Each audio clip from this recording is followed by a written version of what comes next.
All right, sound seems good. Here we go. What is up, y'all? Sorry I missed you last week. I was barely surviving a wild Pokemon attack, and still not 100%, but I'm feeling 99% better at this point. So glad to be back with you. Glad the Pokemon did not win. Jay. Well, start the party with Solid JJ before we get to the bleak news of the week. Sometimes I remember what it felt like to be dead on a screen. Oh, okay. But it's alright because thanks to the Dragon Balls, everything's okay. Right. You know, it's been a year. The Dragon Ball should be usable again. Oh, that's nice. Okay. Why don't we get them? Huh? The Dragon Ball. Silent Why don't we go get I them? mean, yeah, we could, I guess. It's a waste of time if you New ask me. Slate You know, is normally started I'd agree, tomorrow, but so I'm I've been playing thinking one about last it. We don't time. really, utilize those at all. I mean, not like we used to. That's not true. We still use them, like when someone dies. And Bulma? Woman's always Can't take wishing your for eyes some off those bullshit. Pokemon. Guys, That's just all I'm think about saying. it. We always use these in response to something, to fix a problem. But what if we prevent the problem from ever happening? What if we just fucking murk some people? We just fucking wipe them off the map with this shit. Let's just wish them gone. Let's just wish them Krillin, fucking my gone. G. I'm just saying, a few wishes. Maybe we don't even have to do all this fighting Murk anymore. The 'em. world would just be Take safe. care of it. Okay. I'm out. Could also just straight up kill some people. I'm in. Yeah, let's do it. What is your wish? Alright, guys. What is our wish again? Thank you, Guys, man. oh shit. We really It rushed didn't into seem like this. you we're wanted kinda me like to between survive, arcs. but We I'm should've still probably here. Waited a little bit. Wait, I got it. What if we Causing wish the dragon absolutely no to chaos. destroy anyone who would threaten the world just immediately, like before they get a chance to? I mean, I get the idea, but killing them? Isn't that taking it a bit too far? Can't I fight them first? Okay, while you're fighting whoever this is, I'm gonna be detached at the waist, alright? Oh, I need this. Let me have this. Just make the wish, I mean, Kakarot. okay, fine. That Shenron! sounds like you hit a bad food Might truck. I remind you that many of your friends had at one time threatened the world? Oh, right. Yeah, they were fucked up for a while. Completely forgot I did that. My bad. Okay, what about from now on? But how certain are you that these new threats would not also become your allies? Oh, that's also true. Dang, this is They tricky. do How be about we make me befriending immortal, really? murderers. Give up. Sorry. Bucket list. What if we wish to destroy anyone who poses a threat to the world who is certifiably too evil to be I redeemed? mean, that's a lot for me to consider on the fly and all. Who cares if I sleep, right? Okay, but can you- I have to decide what's truly too evil to be redeemed. You know, Socrates once said nobody knows truly that they are evil. Can you do the wish or not? I can. Okay, Shenron, we Also wish can't for... kill But I anything cannot stronger kill than any him. who possesses strength beyond my own. Oh, that's right. Like a few years ago when we tried to kill Vegeta. What? Okay, but what if you tried killing them back in time, like when they were a baby? No. Why not? Fuck you. Guys, I'm sorry. Let Bulma wish for bigger boobs and stuff. Seconded. Why not Come on, try guys, killing we gotta baby use this for Hitler? something. No. The Dragon Why? Balls used to Fuck be you. Everything. It used to be the whole brand or something. I don't want to have to use them when I'm dead. I want to use them to prevent me from dying. I mean, I know this sounds very selfish when I say it out loud, but statistically, come on, it's between Hey, Yamcha Moon, and I. appreciate it. Yeah, he's right. Please, come There's on. got to be something we What can... if we just turn them into babies? Like the bad guys. Yeah, what if Oh, Shenron no. just turns them into babies? Like, forever. Holy shit, yeah. Yeah, I think I can do that. That's so weird. But And yeah, this is that why works. Goku It- becomes a that's kid weird. again. I want you to know that I don't like this wish, but it did work. Your wish may be granted. Goku, you did it! Yeah! All babies now explode. What? Your What? wish is granted. Goku, you didn't specify which babies, Goku. You didn't specify which babies, Kakarot, Goku. They're all gonna you explode. snap. You didn't tell which one. You didn't say which one. They're all gonna Going explode. off Oh all my at God. once. This video is brought to you by Gamer That ended up way of the weekend. funnier than it had any business being. Fuck! A baby just exploded. For real. Stop watching the video. Oh, A baby just jeez. exploded. I thought this was a bit. Did I do this? Is this on me? Alright, shit. which Okay, video code solid, 10% first? off. Just There's so use the much. fucking code. They're So dying. much. They're dying. They haven't started their lives. Oh, they haven't started their lives. They're Welcome, babies. Grump. Why are there so many babies? We gonna talk about Texas. Which one do we talk about first? Well, first things first. Texas Latinos turned out in massive numbers for Democrats. In multiple Latino majority countries, more people cast Democratic votes on Tuesday than voted for Kamala Harris in 2024. Latino voters flocked to Tuesday's Democratic primary in Texas in droves, reversing a long-running erosion for the party ahead of this year's pivotal midterms. The numbers were dramatic. In 5 different rural majority Latino counties, more votes were cast in Tuesday's Democratic primary than for Kamala Harris in 2024. These very Hispanic counties are amongst the swingiest in the country, and they're really telling us something. An anti-Trump GOP strategist wrote in a book about Latino voters. You got a thing? Who told you you could have a thing? You didn't even tell me about the thing. Why are you gatekeeping? The results provide some much needed hope for Democrats that they can compete not only in Texas, as they have long dreamed, but in Latino districts across the country that could determine control of the House in November. Few groups of voters have vexed Democrats in recent cycles as much as Latino voters in the Rio Grande Valley. The thing with the thing, on Tuesday, the party seemed like it had a way back. The turnout surge among Hispanic and Latino voters helped Power State Rep.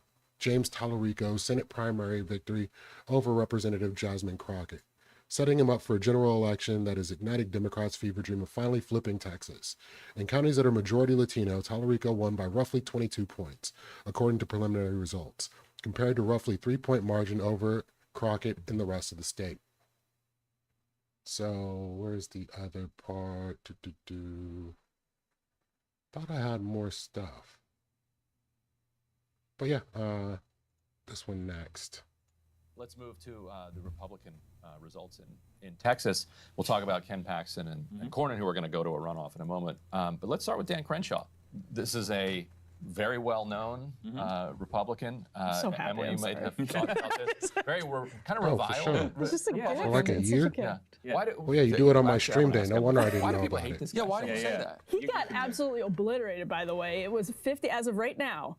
With 95% Screw you, Dan of the votes Crenshaw. in, it's 55.8% to 40.6%. Crenshaw, I believe, that is got wild. elected. I mean, he got trounced. And Emily's very happy. And we're like, he seems like the other Republicans. So Standard tell issue.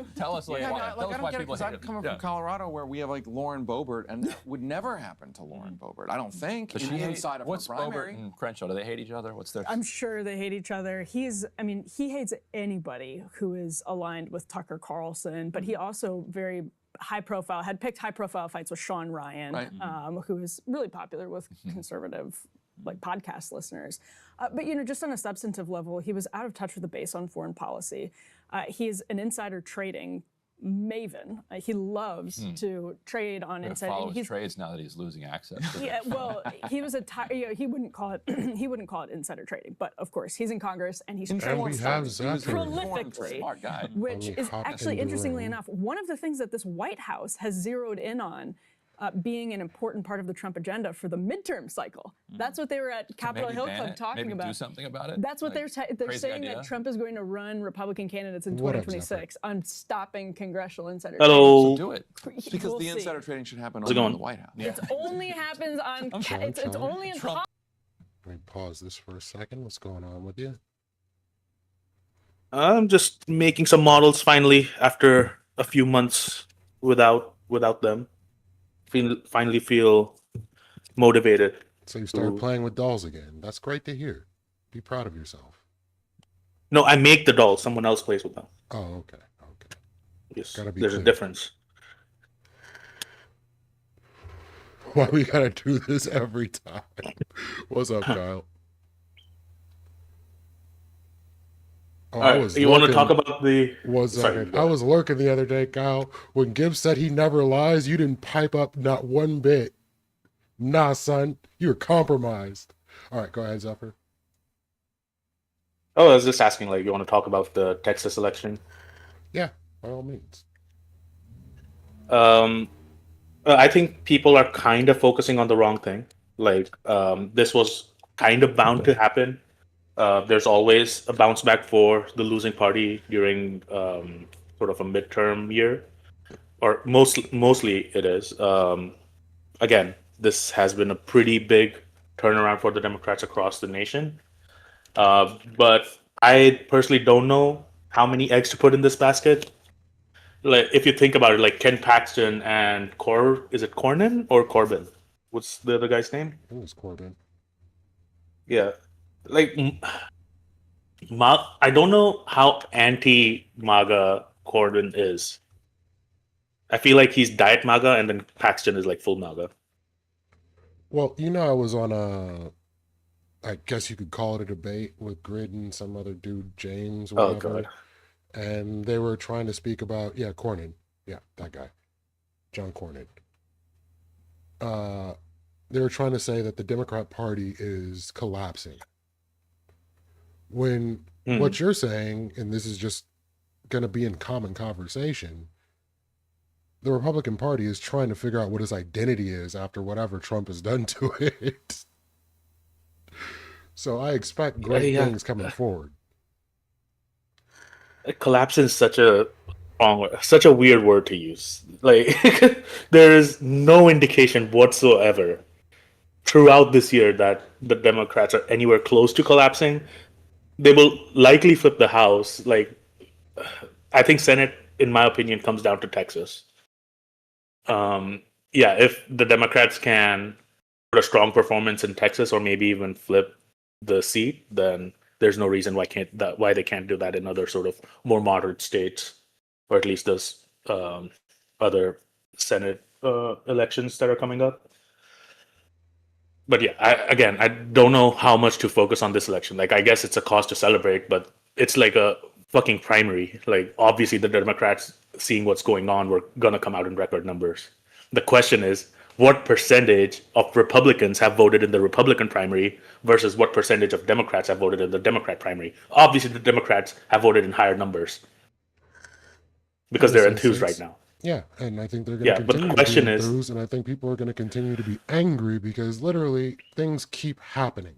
So you have the tariffs, the inflation going up, you have people having issues all around America with ICE. Then you have the Epstein file stuff going on where people are wondering what's the deal with that. And then all of a sudden we're in a war.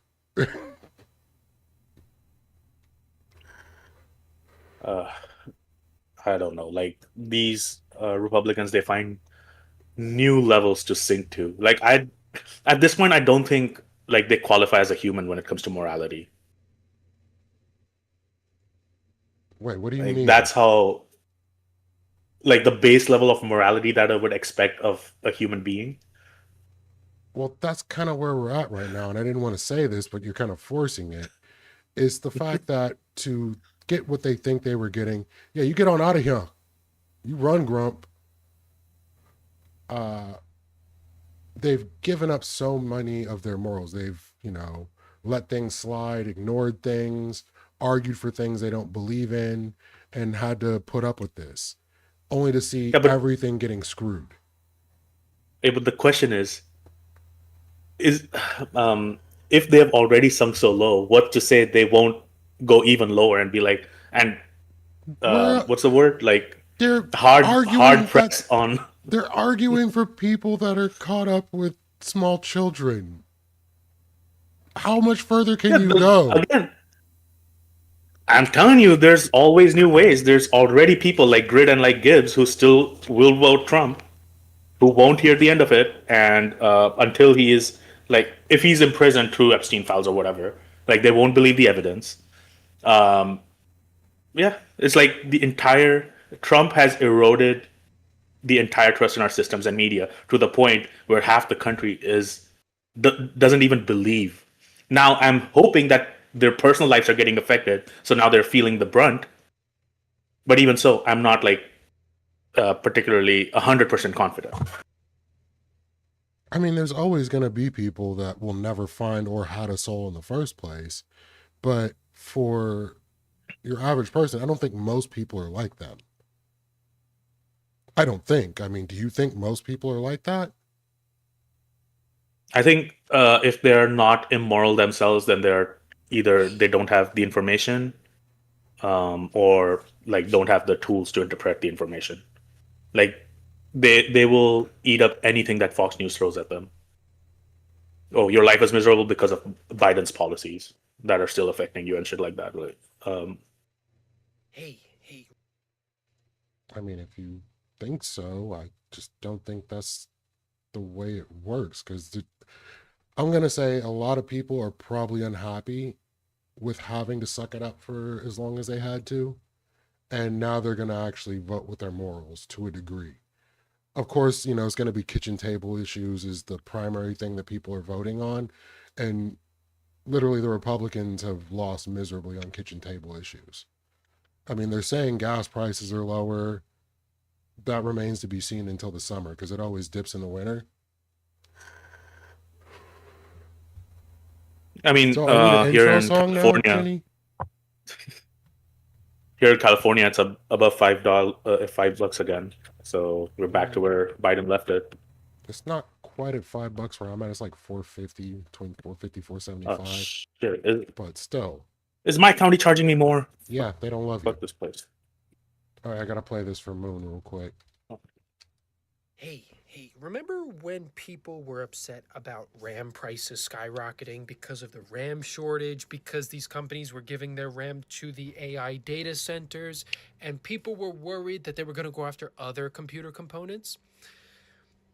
They were right. Western Digital has sold all of their hard disk drives to AI data centers. So Western Digital has said they are completely sold out of hard disks for the year of 2026, and they are in long-term agreements for the next couple of years. And they say, well, it's not that big of a deal because only 5% of our revenue comes from hard disk sales. 89% comes from cloud services. So it's a no-brainer. So we have hard disk drive shortage, RAM shortage, solid state shortage, and now we couple that with Jeff Bezos saying, you don't need a By the way, PC. these RAM I'll drive just give issues you are a like box such and first you world can problems. rent a Sorry, PC I through can't the sympathize. cloud from Fuck you, us. people. I know the saying. I've heard it too many times. You'll own nothing Be like and you'll that. like it. I get it. But seeing it happen in front of my eyes still elicits an emotional response for some reason. And mind you, I'm talking about just PCs right now, but this applies to everything technological. PCs, laptops, phones, anything with a screen like this that uses RAM and storage. I've said it before and I'll say it again. Bubble. It's a bubble.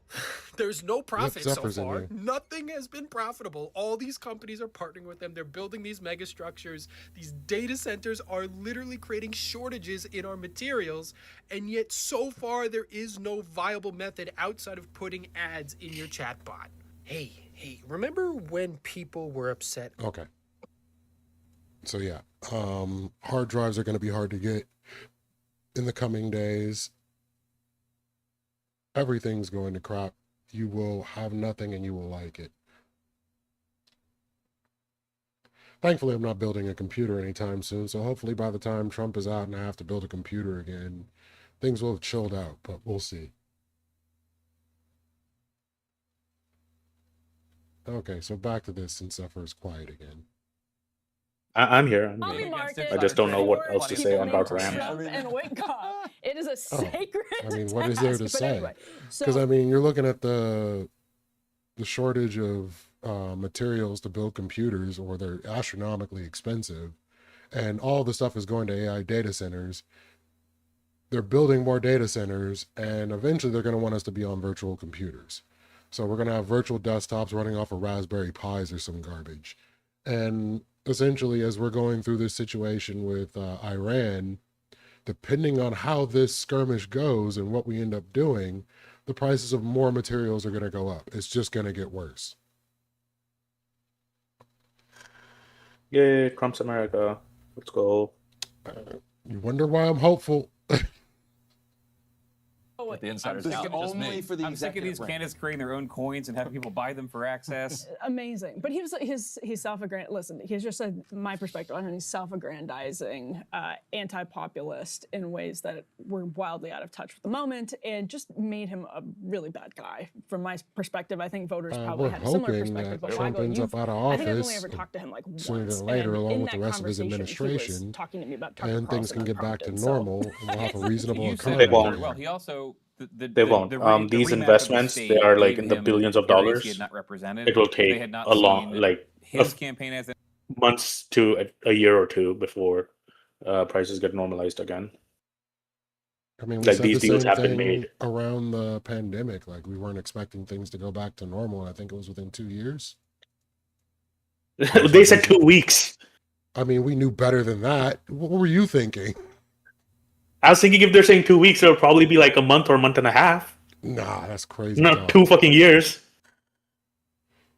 I mean, it normalized within a year, but it wasn't back to where it was until close to 2 years after.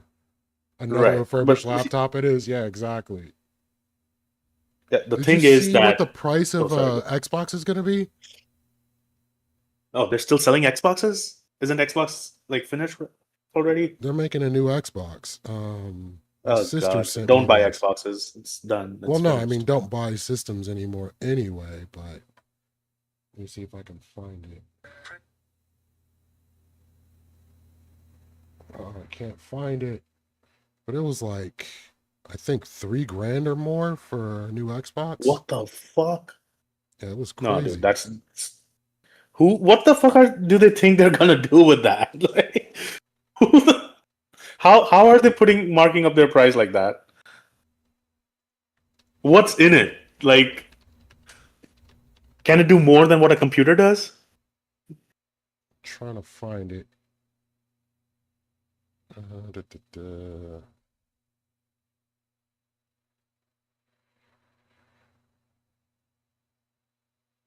Oh, I can't find it. Jeez. I don't know how she found it. Yeah, at this point, I think like either it's Xbox or Microsoft itself that wants to kill Xbox. There's no fucking way they think that a $3,000 gaming set would sell when the competition is selling it at like 700 at worst. Like, no matter how much you criticize the PlayStation Pro, like it's still miles better. Sony both as a service and in terms of like console gaming and pricing. Yeah, no. New hardware is going to be expensive, but I mean, when you're looking at the cost of RAM, hard drives, and everything else going up, what do you expect it to be? Don't launch a console at this time. Wait till the next like generation or whatever. I mean, you would think.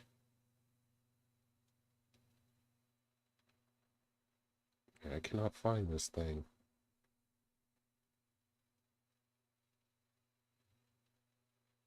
Dude, Xbox like as a company is done. Like they're not getting any investments. Like a few months ago, like there's something major happened. I can't remember. It wasn't like just a layoff. It was like literally all funding stopped from Microsoft to Xbox or some shit like that. Good. Yeah. So don't buy Xboxes right now. It can literally end anytime. Oh yeah, Xbox president Sarah Bond says next console will cost between $1,200 and $1,500. Oh, so they aren't releasing one. They're just saying that the next console will be that price. Yeah. Like they're making a prediction. Yeah. I guess it's a little better. First of all, price is half what you told. See, gotta sell people on the high and then get their expectations down. It's a little better, but again, yeah, it's all about timing. If this AI craze ends, then we can probably get back to like. I do think it'll probably be $800 to $900, like even a basic console in the next gen. Like I don't think there's any escape from that.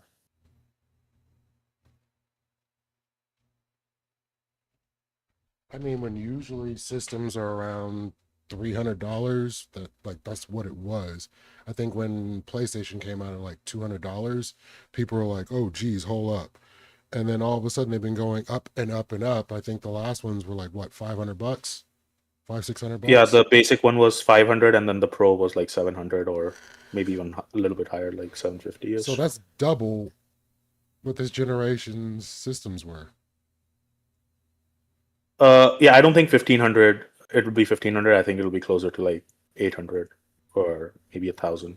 I mean, we're gonna see. That's what they're saying for the time being. Could be. If I do think that 1,000 and the 1500 does make, from a pricing point of view, makes a lot of sense for these corporations. Like, oh, let's release the basic at 1,000, and then we'll release the Pro version or the half gen version at 1,500. Yeah, I think original PlayStation was like what, $150. And I think it was by the time they got the PlayStation 2, it was around 200, and PlayStation 3 was still around 200, somewhere around there. And then all of a sudden, everything just shot right up.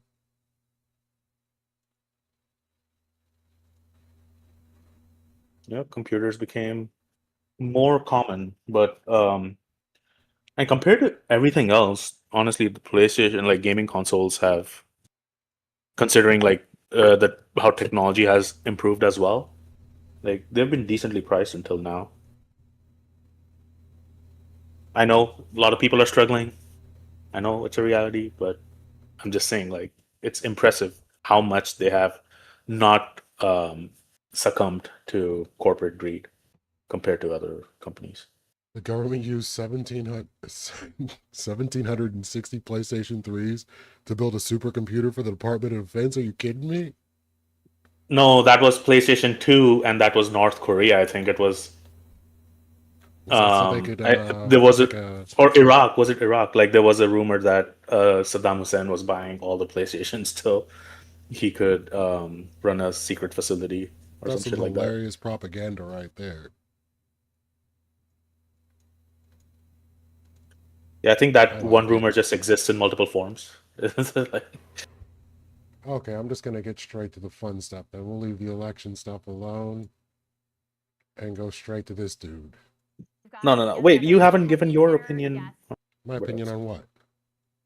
on the elections and all that. I Like thought I I know did the give my basic, opinion. but Like what I'm saying is, right now the base is energized. They're pissed off with everything that they're seeing, and I think this is a reflection of what's going to happen in the midterms. I think there's going to be a pretty big turnout. We already expected that Democrats were going to take the midterms anyway, but we didn't think it was going to be like this feverish. So I'm interested to see where it goes. I think the only thing that's keeping that would keep Trump in office is him declaring an emergency. So the logical option is for him to declare an emergency. Like be prepared. That's Well, I all I'm mean, saying. that seems like Be part prepared of. for something major to happen come November. I feel like that's part of why all this Iran stuff is going on. And if they fuck around the way they are, and come to find out our munitions aren't what I thought they were, but it kind of makes sense because post Obama, which they're saying Obama was the beginning of the ammunition shortage and the production shortage of military vehicles. Then you got Trump in office. Then you got the pandemic. So of course we weren't building a lot during the pandemic. Then we sold off stuff to Ukraine, but we never replenished what we had. So, and then Joe Biden was recovering from the pandemic. So we just never really put back into our stockpile. So now that we're getting into it with Iran, they're literally just saying we may run out of munitions before anything pops off. Yeah. That is dire. That do be dire. So, But you missed the most important thing in that entire spiel is that Obama started it. That's thanks, gonna be the Obama. thanks. That's gonna be the talking point. Hey, you know how it goes. Military building, it is also subject to supply chain constraints for materials that China has a monopoly on. Yeah, exactly.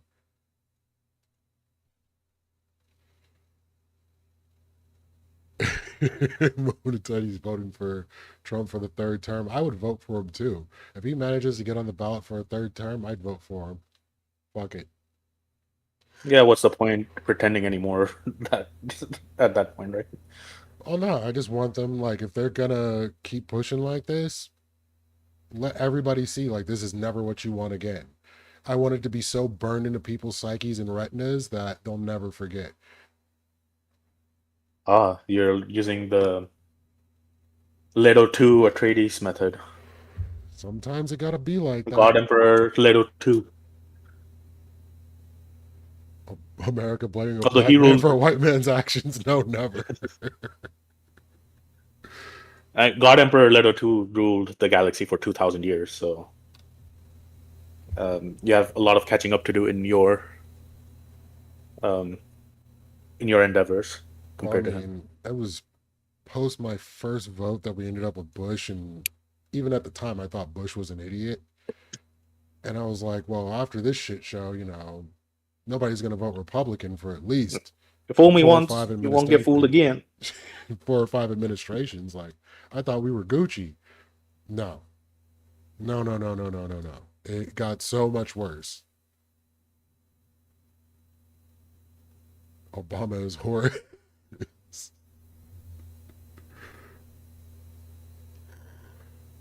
No, we're talking Dune. It's Grumple. What are you expecting? He's trying to pull the shit. All right. He's Now, brilliant. So have you seen let's this? hear crystal ball. Have you seen this? No. So there's this dude. Professor Jiang. Is he that one of those high IQ guys? I'm gonna let you be the judge, but this dude's been making the rounds all over the place. He's been all over my feed, and then people started sending me stuff from this dude. So now this is what I got sent. First-time guest on the show, Professor Zhang. He is the star of the popular YouTube channel Predictive History. He uses game theory to analyze past, current, and to predict future geopolitical events. And he joins us now. See, even Professor, Moon great to knows have him. you. Good to see you, sir. Thanks for inviting me. Yeah, of course. So, for people who aren't familiar with your work, I wanted to show folks that back in 2024, He's you made Canadian? 3 No big wonder. predictions. 1, No, he's that Chinese. Trump would win. I'm joking. 2, that he would start a war with Iran. And 3, that the U.S. would lose that war. Let's take a listen to that. Hold on. So Trump getting elected was not a foregone conclusion. So to make that prediction wasn't too difficult. Like 50-50 shot. Trump will attack Iran, knowing that he's a garbage president. Yeah, more than likely, he's going to attack Iran. The third conclusion is insanity. Like, the first 2 are kind of gimmies. The third one, that's crazy work. How does that work? Dude, the thing with these predictions is always a lot of, again, I'm not judging this guy personally, right? Like, he might have actually been really good. But a lot of people just throw shit out there and then only focus on the 2 things they got right out of 500. Well, now he's focusing on the third. Yeah, I mean, he might be 3 out of 3. I don't know this guy. But I'm saying generally what happens is people will say 500 things and then 2 of them turn out to be right. They're like, there was this woman who predicted COVID in 2010. And when I looked at it, the prediction was something is coming to America. Something bad is coming to America. I was like, you can interpret it however the fuck you want. She didn't give a timeline. She didn't give what type of bad is coming to America. She didn't say from where it's coming. Something bad is coming. I can make a prediction right now, and then eventually 50 years later it might come true. Ancom, would you really call that a loss? We killed Saddam. Afghanistan was pretty much under our control for all intents and purposes. Cuba, I'll give you that one. That's technically a L because of Bay of Pigs and the whole reason why we went into Cuba in the first place. Oh, that's a big old stain. But yeah, to the video. In this class this semester, I'm How's it making going, Ancom? 3 big predictions, right? First is that Trump I mean, will we got win, something done. It's just not what in November. Afghanistan Second wanted. is that United States will go to war against Iran. See, he's doing the thing. And the third big prediction is that the United States will lose this war, which will forever change the global order. See, Grand Designs enjoy. That's exactly what my expectation is that they're just going to balkanize the region and everything's going to be completely chaotic out there. And eventually the next president or the president after that is going to have to deal with whatever becomes of it. Because who knows who's going to end up in power. Even Trump himself said, well, the guy we wanted to replace the Ayatollah is dead. And then we think the person that we wanted after that may also be dead. The exiled prince was already told, we don't like you. So they're just basically destabilizing the region. Go ahead, Zephyr. I think what's going to happen is the U.S. is basically going to get to a point where it's a stalemate or not going to get anything out of Iran. It's going to be day stable. And then China's going to come in and sort of, smoothen things out or maybe take control of Iran like America did with Iraq and Afghanistan. And I think that will kind of be the signal that the world order is changing, that what America used to do 20 years ago is now being done by China. Well, yeah, I expect because again, things can always go wrong. I think there's a very little chance that Trump will actually send troops on ground to Iran for a mass mass occupation or something. We already got At 6 most, it'll folks probably dead. be like one district or two. We haven't even full on gone to war yet, and we already got 4 gone. 4 people gone. Or 6 people gone, 4 were named. Is Iran currently winning or losing? I think Iran is losing for the time being. But that doesn't mean a whole lot. We got a supercomputer, Ike? Imagine when Lockheed and Raytheon and all these companies start pandering to China. I mean, I wouldn't be shocked. Just keep an eye out on the stocks, man. Like, I mean, I've been paying attention. Like, I even told you about some of the stocks that were going up, going down. no, like stocks in the sense like where the CEO is going, like what their announcements are, things like that. I maybe misused the word stocks. I should have probably been like the Business Times or something. Keep an eye out on those magazines and shit. 16th most powerful army in the world just lost their navy. 50 top leadership and are losing missile launchers daily. Yeah, a little bit.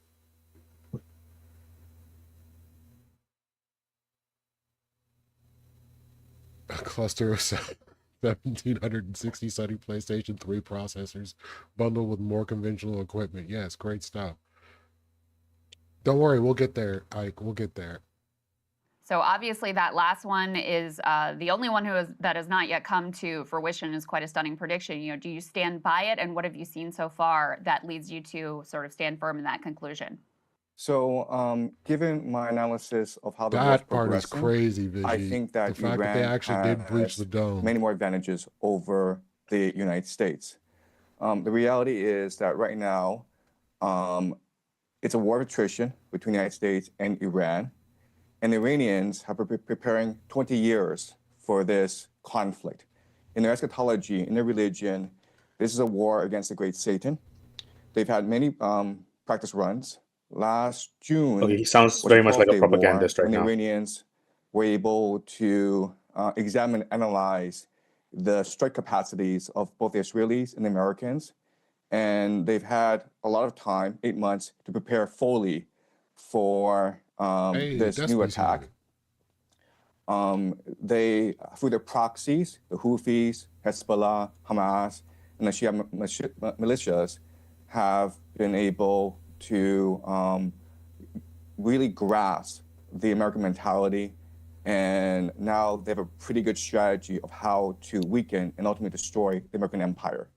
So what the I'm telling Iranians you, are he sounds very much like a propagandist. I'm wondering what he means by destroy the American empire. Exactly, like I don't he's think using a lot of Iran can go on the these weird offensive. words. Yeah. You know how if you want to sound smart in terms of military, instead of firepower, you say strike. What the fuck? What word did he use? Shit, I forgot. I see. That's how little I know about the military. Use a lot of words. Yeah, That's instead of firepower, he used like a strike percentage or some shit like that. It's like it means the same thing. Why don't you just say firepower? Oh, because he wants to be a propaganda. That's the impression I'm getting. He might be true. He might not be a propaganda. Whatever the fuck. It's the impression I'm getting out of the first like 2 minutes of hearing him. All right. doing is they're waging war against the entire global economy. And so they are striking the GCC countries. And not only are they striking GCC countries, American bases, but they're going after the critical energy infrastructure of these bases. They blocked off the Strait of Hormuz. And eventually, they will go after the water desalination plants, which is the lifeblood of these nations because they don't have fresh water supply. In fact, the water desalination plants provides 60% of the GCC's water supply. So if a drone, and these drones cost $50,000, if they wiped out a desalination plant in Riyadh, Saudi Arabia, and it's a city of 10 million people, right? They'd be out of water in 2 weeks. In 2 weeks. And right now, the Iranians have de facto closed off the Strait of Hormuz, and the GCC gets 90% of its food from the Strait of Hormuz. So I know a lot of people are talking about the disruptions to the global economy. But right now, the Iranians are actually threatening the very existence of Saudi Arabia, Oh no, not two UAE, weeks. Bahrain, Qatar. And why this is important is Isn't that a war crime, Despy? You the can't Gulf do states that, are can really you? the linchpin of the American economy. So what they do is they sell petrodollars and then they recycle the petrodollars back into the American economy through the investments in the stock market. Not the And right first now, time. we know that the entire American economy is propped up by AI investments in data centers. And a lot of that comes from the Gulf states. So if the Gulf states are no longer able to sell oil, and they're no longer able to finance AI, this AI bubble in the United States, then this AI bubble will burst, and with it will And now he's burst talking as AI. as well as the entire American When economy. did that which is switch happen? Really a financial I'll run it back for you. bubble in the United States. Then this AI A bubble bit further back. that comes from the Gulf states.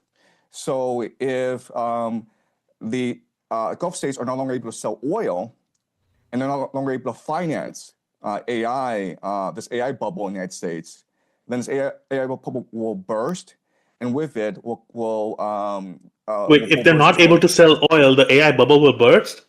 He's basically saying that if they don't have money to invest, because the money that they get from the oil, they invest into the AI. So if they're not investing into the AI, the bubble will burst, is essentially what he's saying. A lot of things will happen if money runs out. Again, like he's saying shit that just it's like very algorithm coded.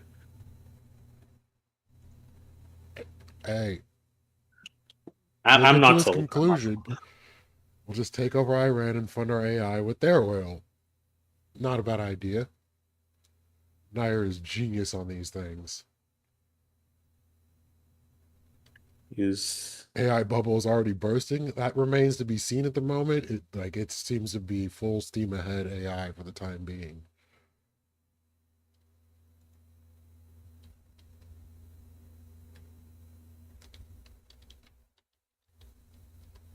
yeah, I just don't get the right vibes of what this guy's saying. Sell oil, feed back into the market economy via AI. So if investment ends, bubble burst, crashing economy. Yes. As well as the entire American economy, which is really a financial Ponzi scheme. If oxygen that's runs the out, dire we can't situation that the breathe. Americans are facing right now. We're gonna have to Yeah, I mean, to pay your our point, sir, oxygen an bill. Amazon data center was literally hit in the UAE. And now, of course, big tech companies, which were looking at the UAE as a major potential data center investment hub with cheap and abundant energy, probably going to be rethinking that. We also wanted to talk to you about munitions. We can put this next one up here on the screen. The United States is racing to accomplish Iran mission before munitions run out. This is specifically around interceptor math. There's a famous video just from yesterday in Israel, which shows a single Iranian ballistic missile, which is being targeted by some 11 different interceptors, all of which What's up, miss. Circa? Most of those come from the United States, not to mention all It's of the what different plants bases, the crave. GCC countries that you just talked about, and the asymmetry of the cost. It's $1 million for a missile, Are you tens sure, of millions Mo? per interceptor in some of these cases. With these munitions running out, Seems to how be does that spitting change the facts. global picture? So you're in China, obviously, much of the stocks in Asia of the United States are likely to have to be cannibalized if this were to go on. How's that going to affect the global picture here? Yes, he Right, thinks so, we my will first lose the point war. is The AI that- bubble will burst. The American experiment will collapse. And yeah, this is what he's saying. The United States military yeah. is not designed to Oh, I fight gotta play a that 21st thing. century war. Ooh, Remember, wee. the military-industrial complex came to being after World War II, and it's designed to fight the Cold War.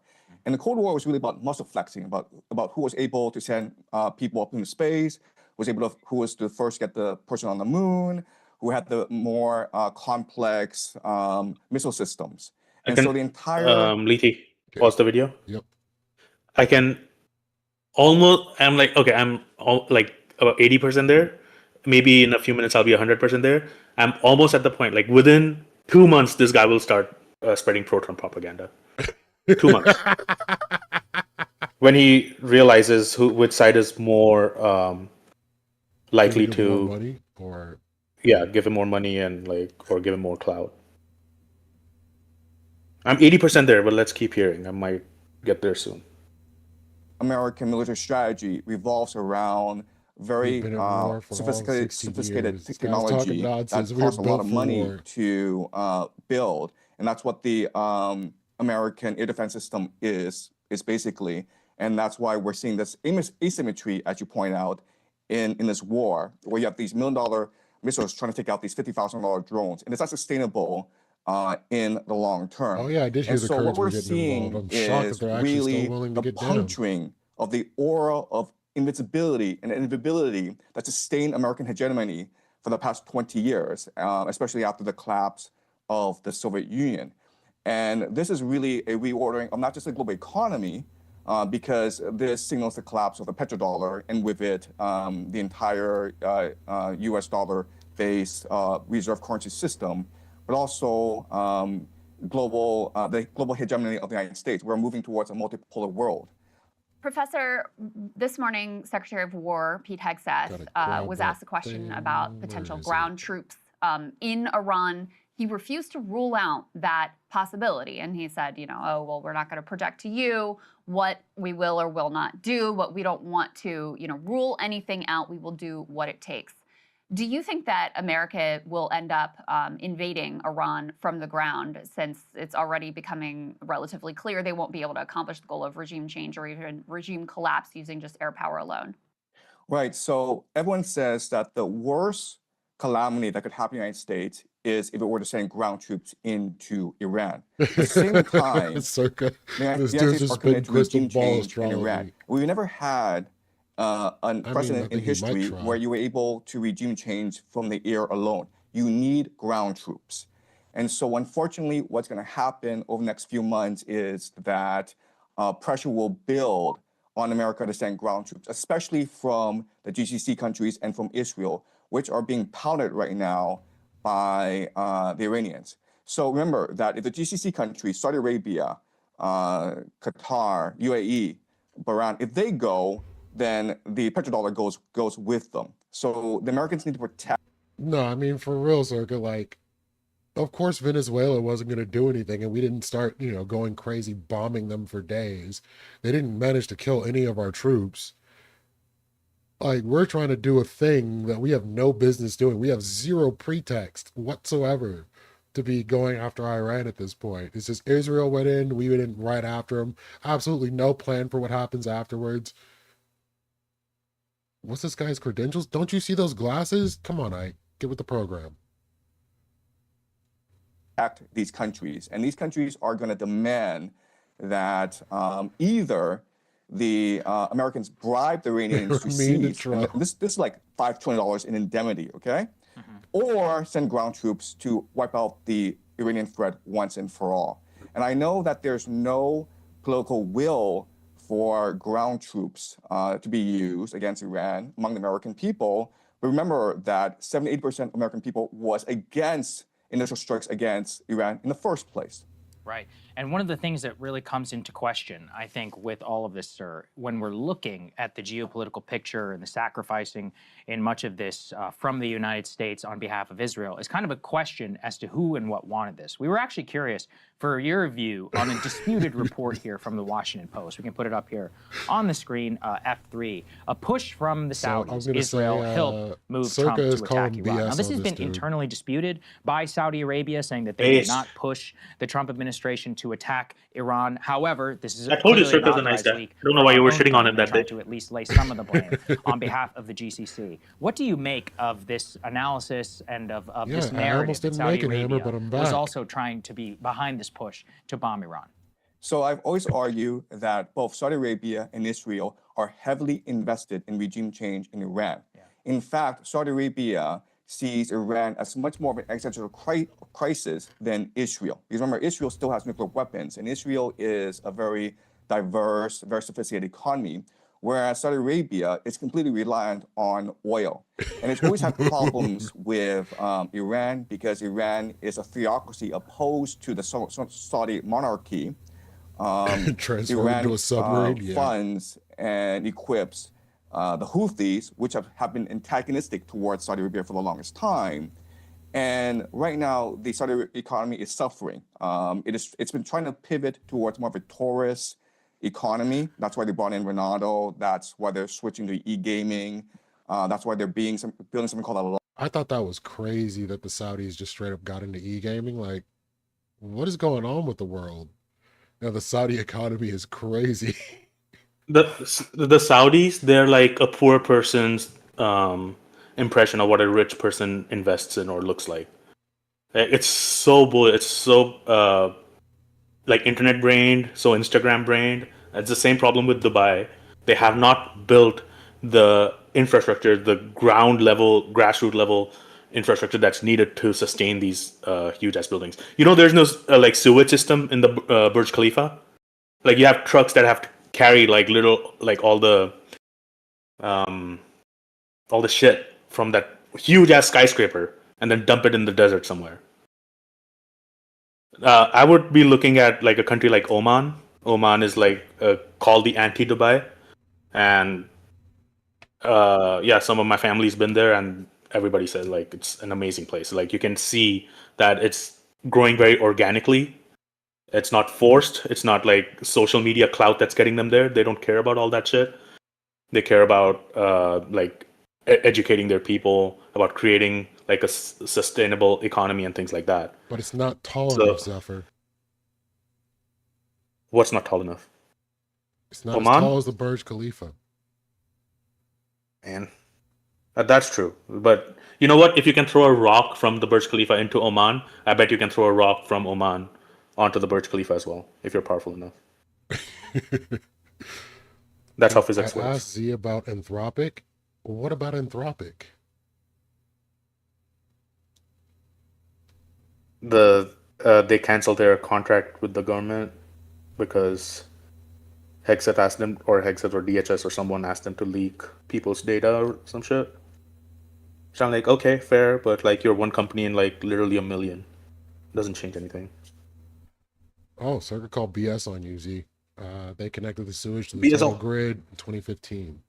So, you know, you talking about they the did shit that on the in Burj 2015 is- finally. You're Oh jealous shit. that is taller than you is just, you know, you're gonna have to chill on that. The fuck, man. 2015. Line, What about the islands? NEOM, Are the islands and all these connected things are not still? working Or? out. I have no So idea. they need don't think to they be able are. to control the oil resources of the entire Middle East if they are to survive and thrive as a nation. So I do believe that this Hey, baby reporting steps, is you know, credible, Circa's baby even though steps. it does make Saudi Arabia look bad. But remember, Saudi Arabia says that they wanted peace, but they are helping the Israelis and the Americans attack Iran right now because they're allowing the Israelis and Americans to use Saudi airspace. It means the collapse of America as we know it, Hammer. This man is trying to warn us.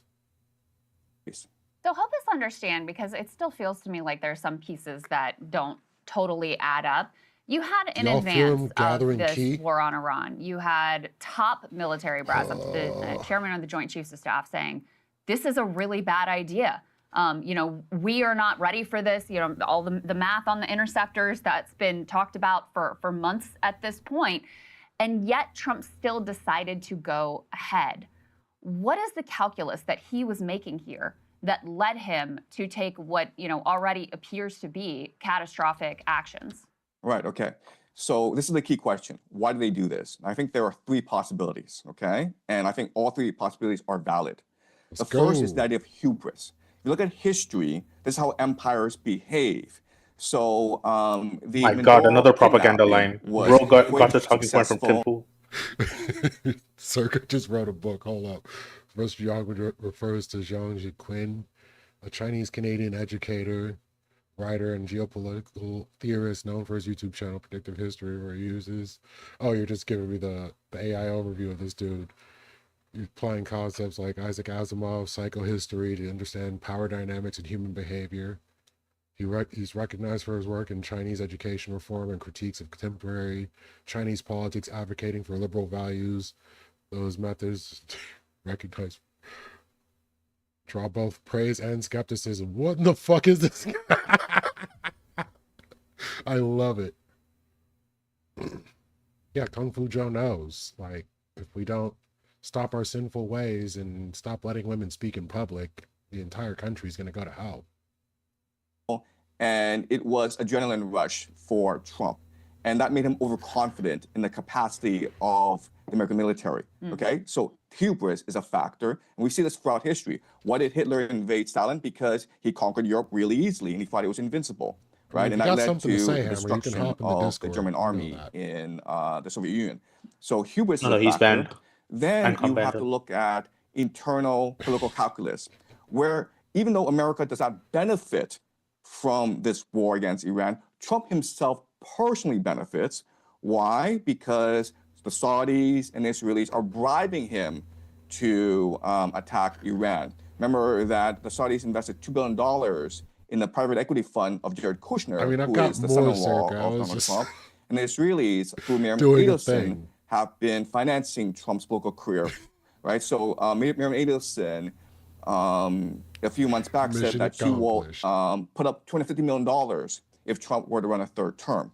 So Trump is getting a lot of... Yeah, I think I made a better prediction like a few minutes ago than this guy about the China taking over Iran. If this war goes sideways and Trump is forced to use ground troops, he will probably get approval from Congress, and this will give him emergency war powers, which will allow him to influence the midterms.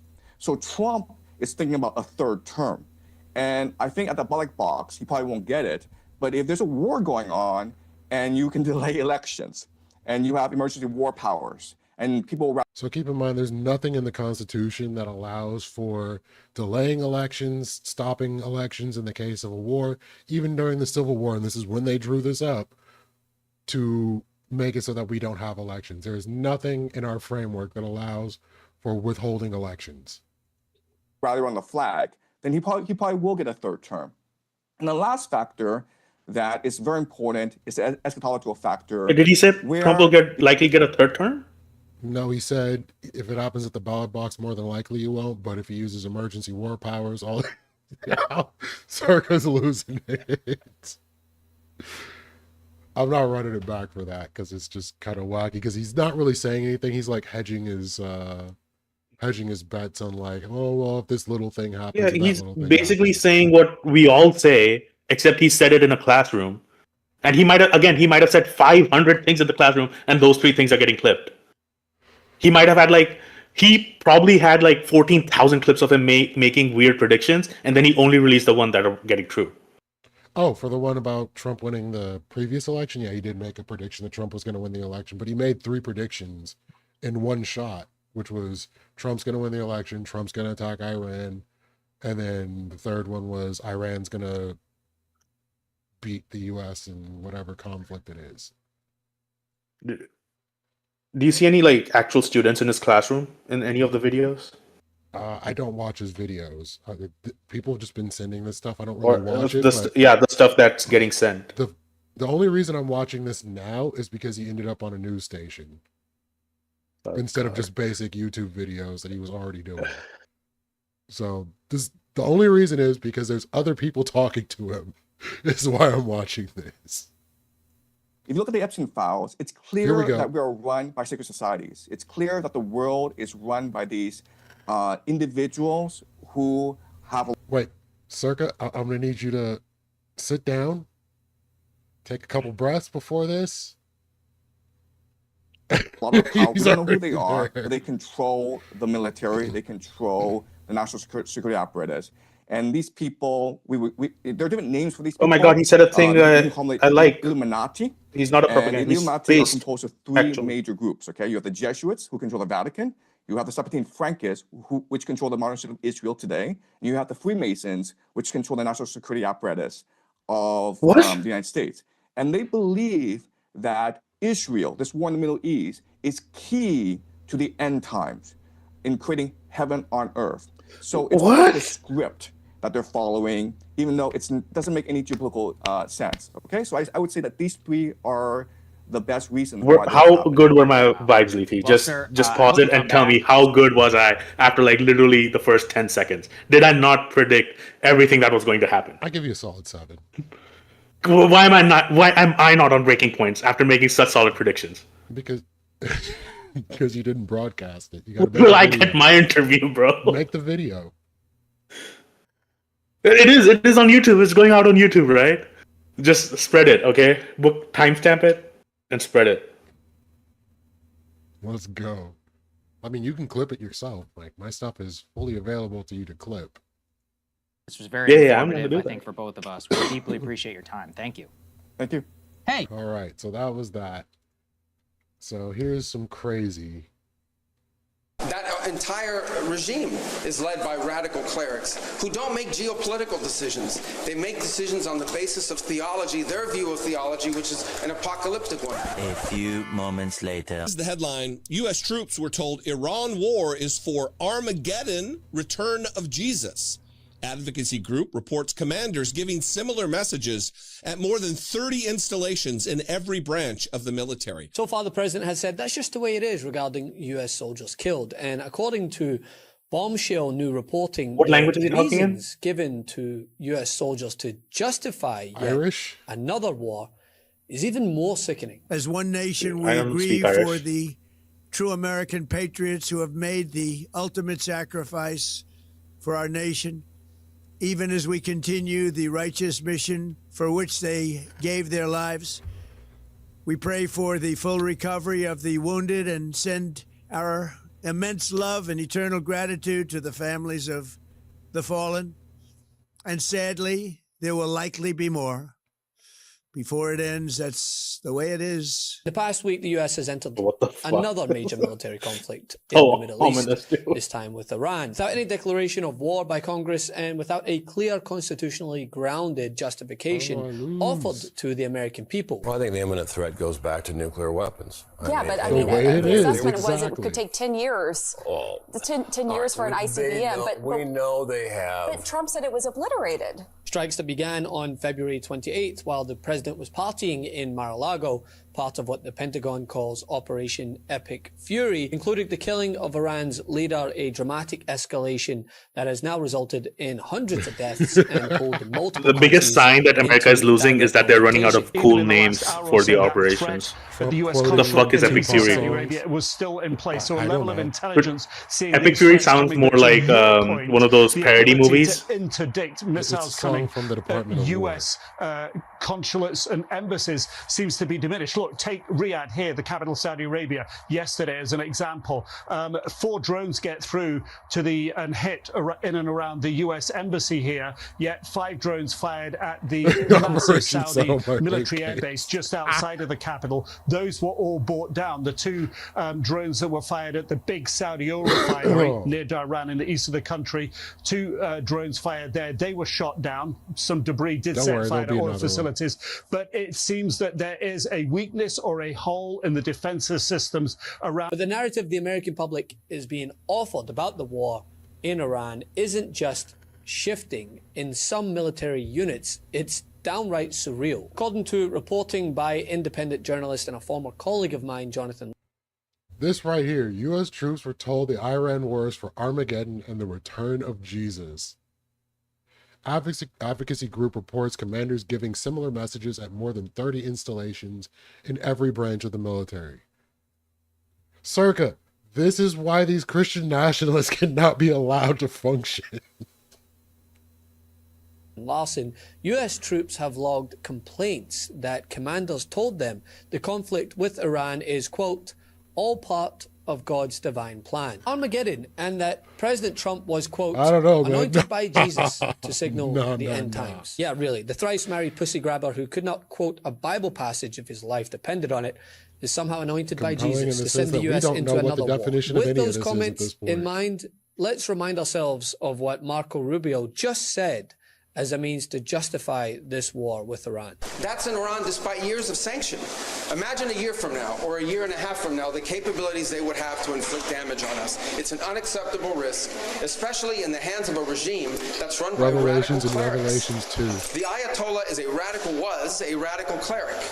That entire regime is led by radical clerics who don't make geopolitical decisions. They make decisions on the basis of theology, their view of theology, which is an apocalyptic one. That has to be taken very seriously as well. And they're telling us So we're that was the immoral purpose because for we what don't give this it to them. operation is all about. That's what The irony had Thank you for no giving more Circus a tears left to shout-out. weep. But these messages He deserves reportedly it. came from briefings at more than 30 military installations across all branches of the armed forces, with over 110 separate And that's Steelman, complaints logged the with Trump the Military regime Religious right now. Freedom Foundation. Kind Some of. service members say that commanders in Okay, go ahead, and then I'm going to read this. Okay.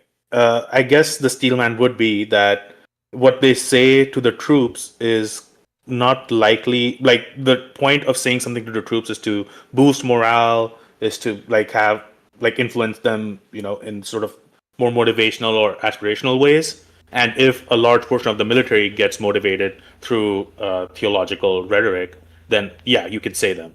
But yeah, when you address the public, then you have to give a more educated, nuanced, slightly more objective statement. Obviously, not objectively true, but in more objective manner. So I don't know how, looking at it from that lens, I don't know how much to make of. Hexet said it's got parts of God's divine plan to the military versus what Rubio is saying to the general public. On that, yes, Nair, Zephyr is a conservative now. We've cracked the code. This is why he can come up. I'm like Jiang. I'm the next Jiang. So this right here is bonkers. This morning, our commander opened combat readiness status, briefing us by urging us not to be afraid. Be ye not afraid as to what is happening with our combat operations in Iran right now. He urged us to tell our troops that this was all part of God's divine plan, and he specifically referenced numerous citations out of the book of Revelation, referring to Armageddon and the imminent return of Jesus Christ. For there will be wars and rumors of wars. He said that President Trump has been anointed by Jesus to light the signal fire in Iran to cause Armageddon and mark his return to earth. He had a big grin on his face when he said all of this, which made his message seem even more crazy. Our commander would probably be described as a Christian first supporter. He has been this way for a very long time and makes it clear that he desires all of us under him to become just like him as a Christian. But what he did this morning was so toxic and over the line that it shocked many of us in attendance at the ops readiness briefing. Besides myself, I am reaching out to MRFF on behalf of 15 fellow troops. I know you asked me about the religious views of our group. Freaking wild. Invoked biblical prophecies from the book of Revelation in describing the war's purpose. I couldn't read the rest of it. This I'm gonna leave it confusion alone. at the unit level reflects a much larger problem here. The administration still has no clear, consistent public explanation for why the United States is engaged in yet another large-scale military operation in Iran without congressional authorization. Trump's tone in talking about the dead U.S. service members, the ones who've lost their lives and the ones who may lose their lives in the future as just part of what happens in war, is representative of the shocking glibness with which The problem Trump has is handled that this entire Trump voters are going to blame Israel for this instead of Trump. Well, Iran was going to blame Israel for it instead of Trump. I mean, okay, regardless of how much part Israel has to play, you're basically saying that, yeah, you voted for an Israel cuck. I mean, a lot of them feel that way as it is. Have you seen the memes? God works in a mysterious way. He came not to bring peace, but a sword, Hammer.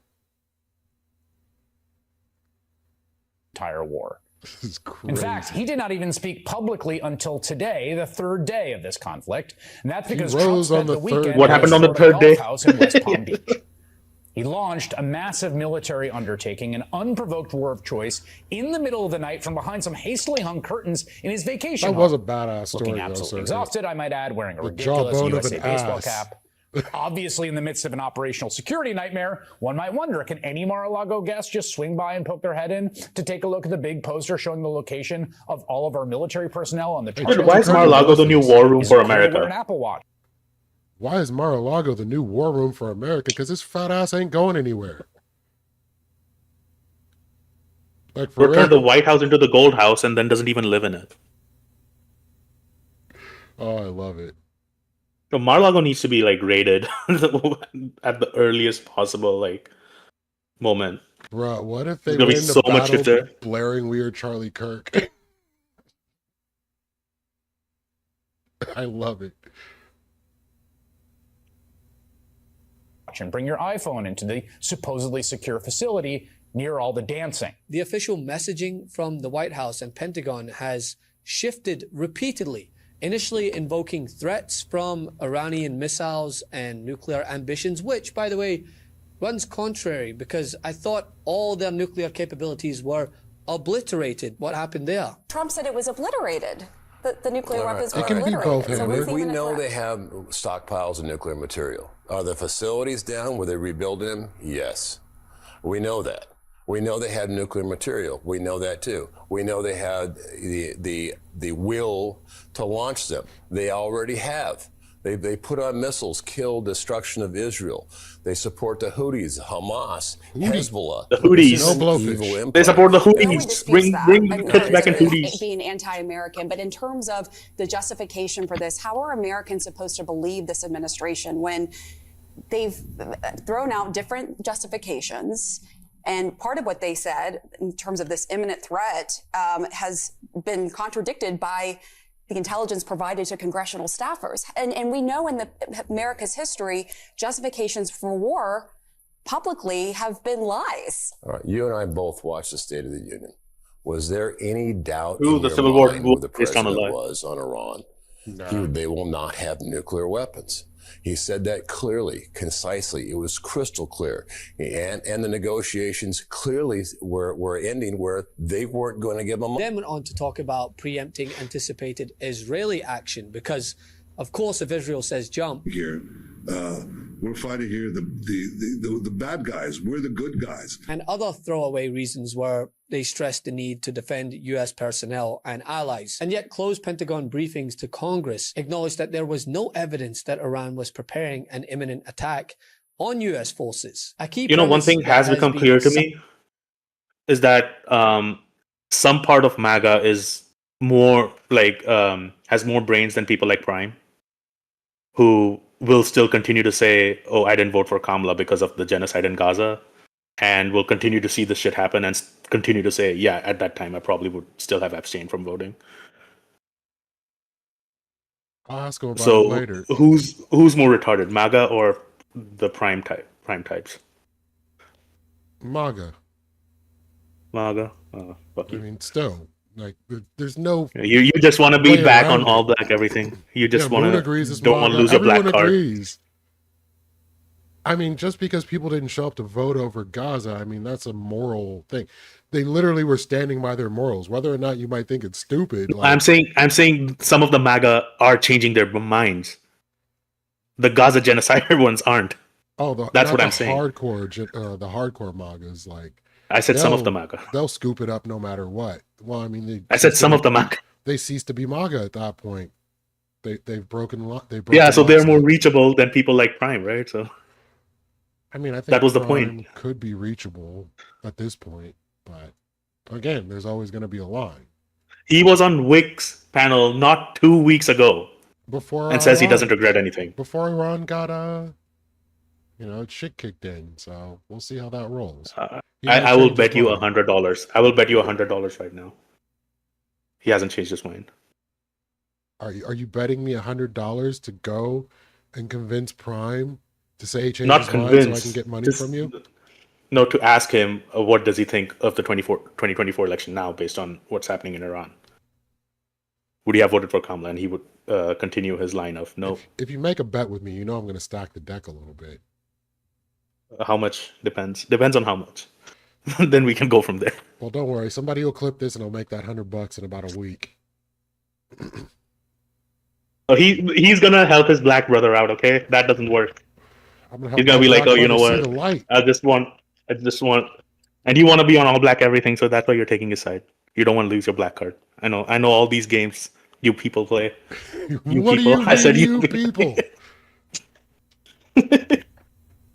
Man. No, if you confounding factors don't count, man. That's how I roll. Do it my way or don't.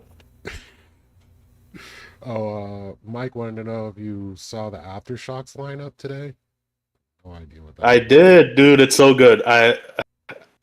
I'm trying to make things work.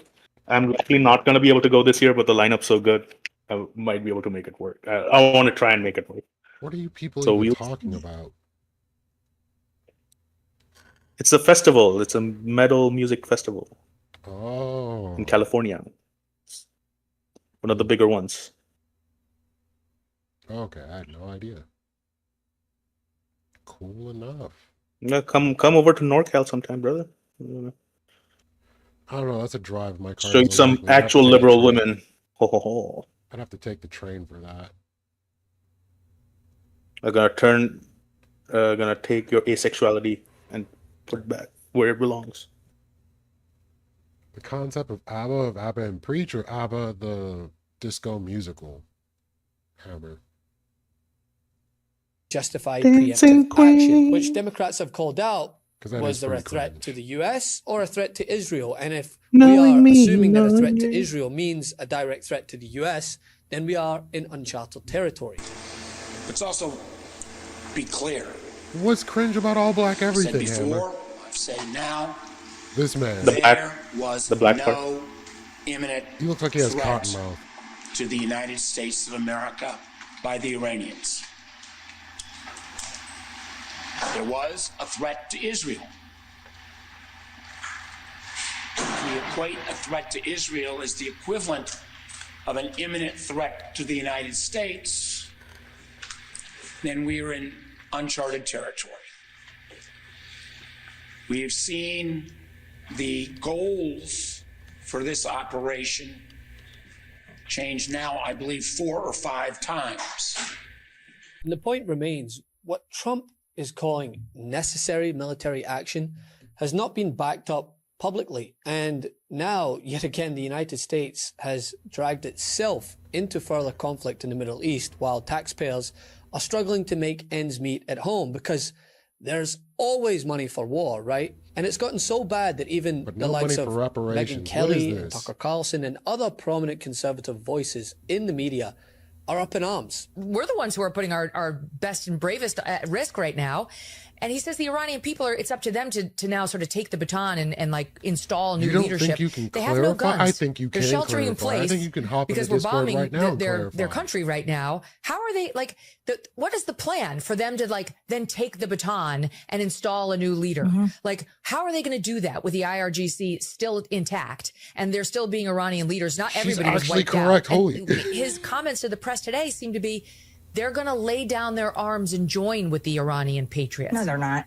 The American people have been offered no solid official rationale, and instead, what is being reported is that we are But being why can't he talk governed by properly, bro? religious What the fuck is wrong with his sycophants. voice? And the narrative presented is so hard to swallow that even A narrative presented. back out. It is a full-scale war, and it's bringing with it Berserk is my serious Bible. disruption. Hammer at some No point. surprise, Yeah. there is high Good anxiety subject. all around the world. And thank you for Energy this prices submission. have gone I straight couldn't up. help but watch it Iranian today. drones have hit the U.S. Embassy in Saudi Arabia.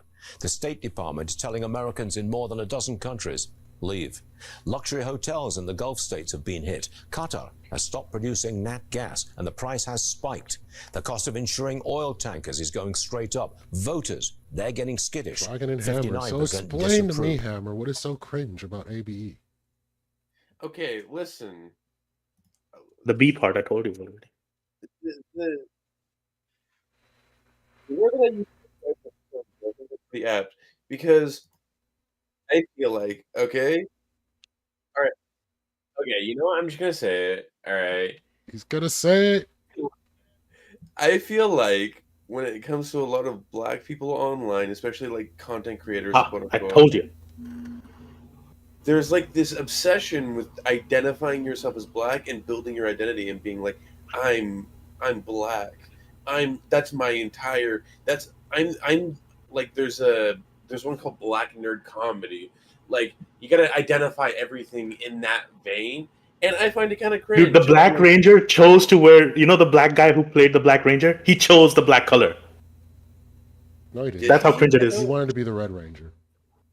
No, he said he wanted to be the Black Ranger. It looked cooler. That's what he said. Cringe, bro. I mean, It The might man be, only has 4 fingers on one hand. We're not going to trust his judgment on this. It might not be related. I mean, black is a cool color for like a costume, right? That's what I would choose. Hell yeah. No, it's cringe. If a black person does it, it's cringe. Okay, listen. I'm just saying. Maybe I'm like out of touch, and I need to be more woke. Okay, but I think that shit is like the obsession with like talking about it all the time and being like, this is my identity. I must make it front and center and everything. It's like, come on, like it's there's you can be a cool, interesting person and also just happen to be black, and that's something that I prefer. And also, like, yeah, of course it's going to be relevant, but like, you know, like it's like when you talk about being an alpha male. Like, if you're an alpha male and people can tell that you're like that guy, it's like you don't have to say it. But if you're like positively influenced by growing up black, you can just be like a hip hop artist. Of course they talk about it, but like they're not like obsessed, and they're not.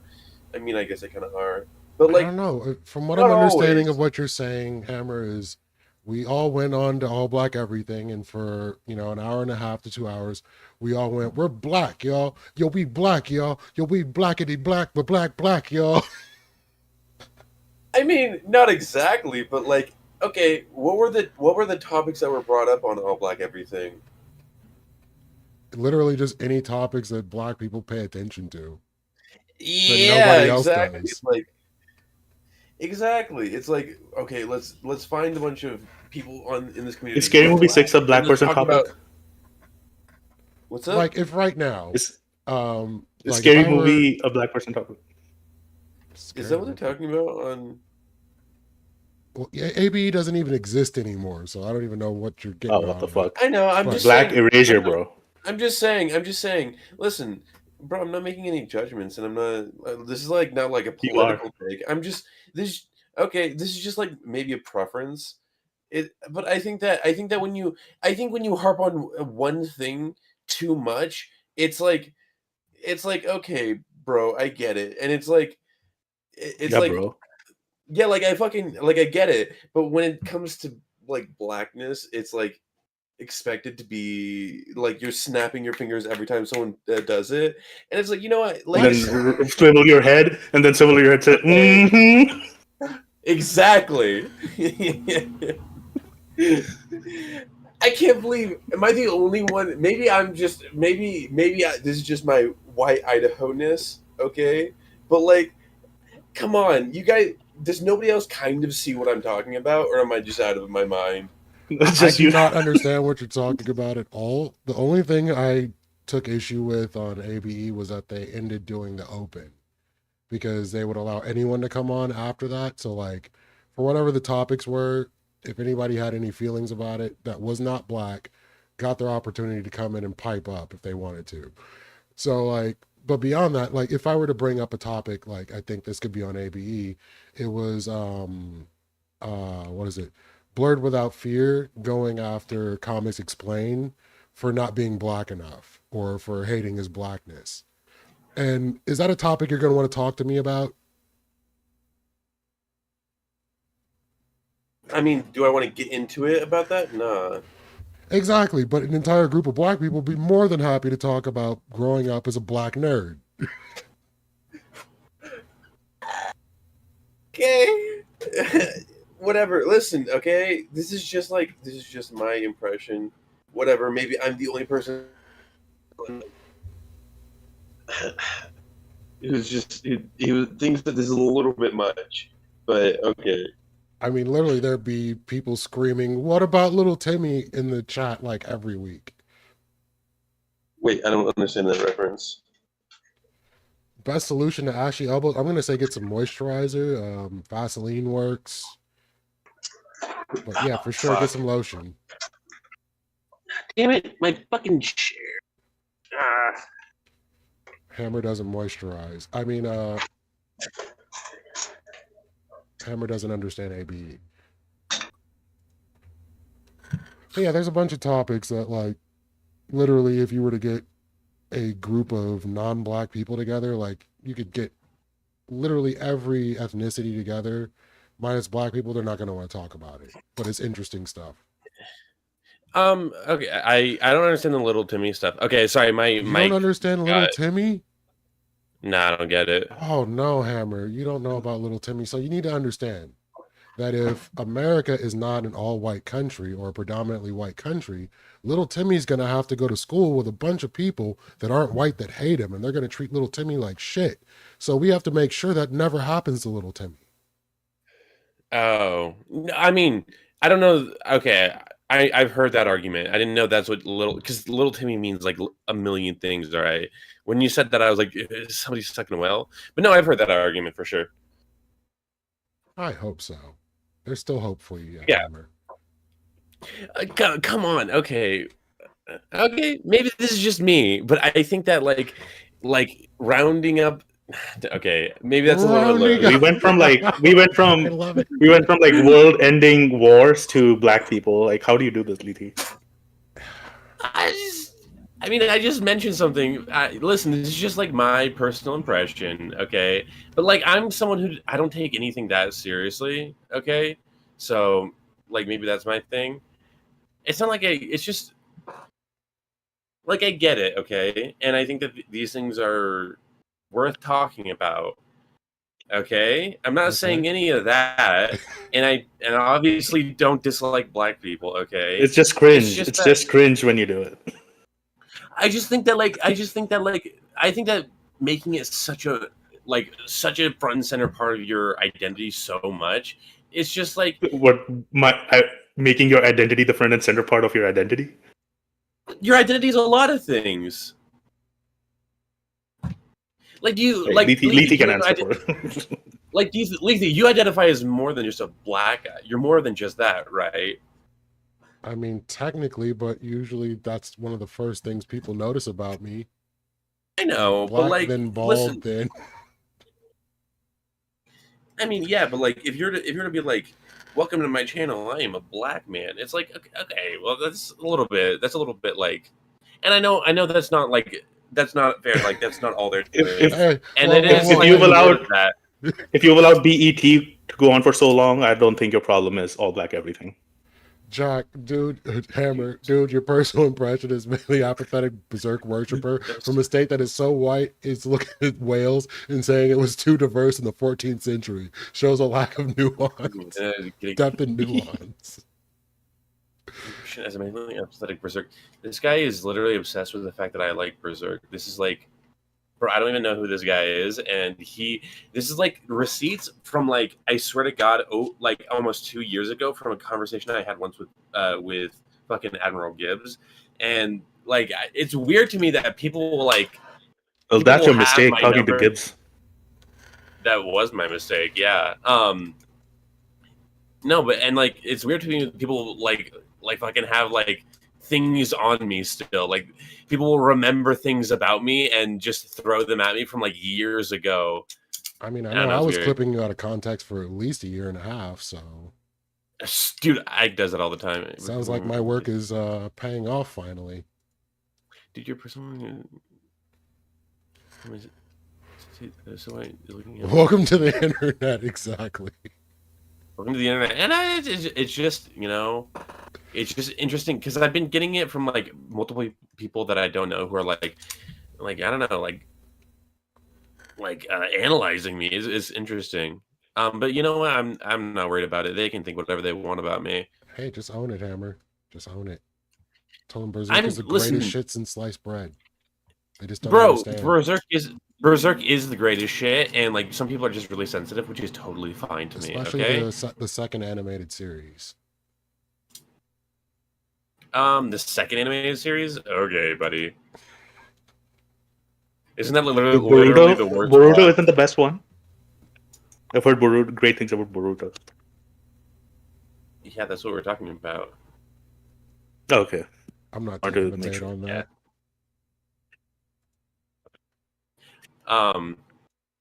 No, yeah, I mean, I used to moderate and Lethy's Booker and the bad comic who muted people for being morons. I recognize your name. It's just interesting because I literally haven't interacted with you for like, I swear to God, a year, And now this guy's coming out and he's like, I know this guy. I know I have at the top of my head specific things that you said. It's like, hey, I guess I'd leave an impression. Bald, not bad. Thank you, Druck. I appreciate that. Bald is not bad.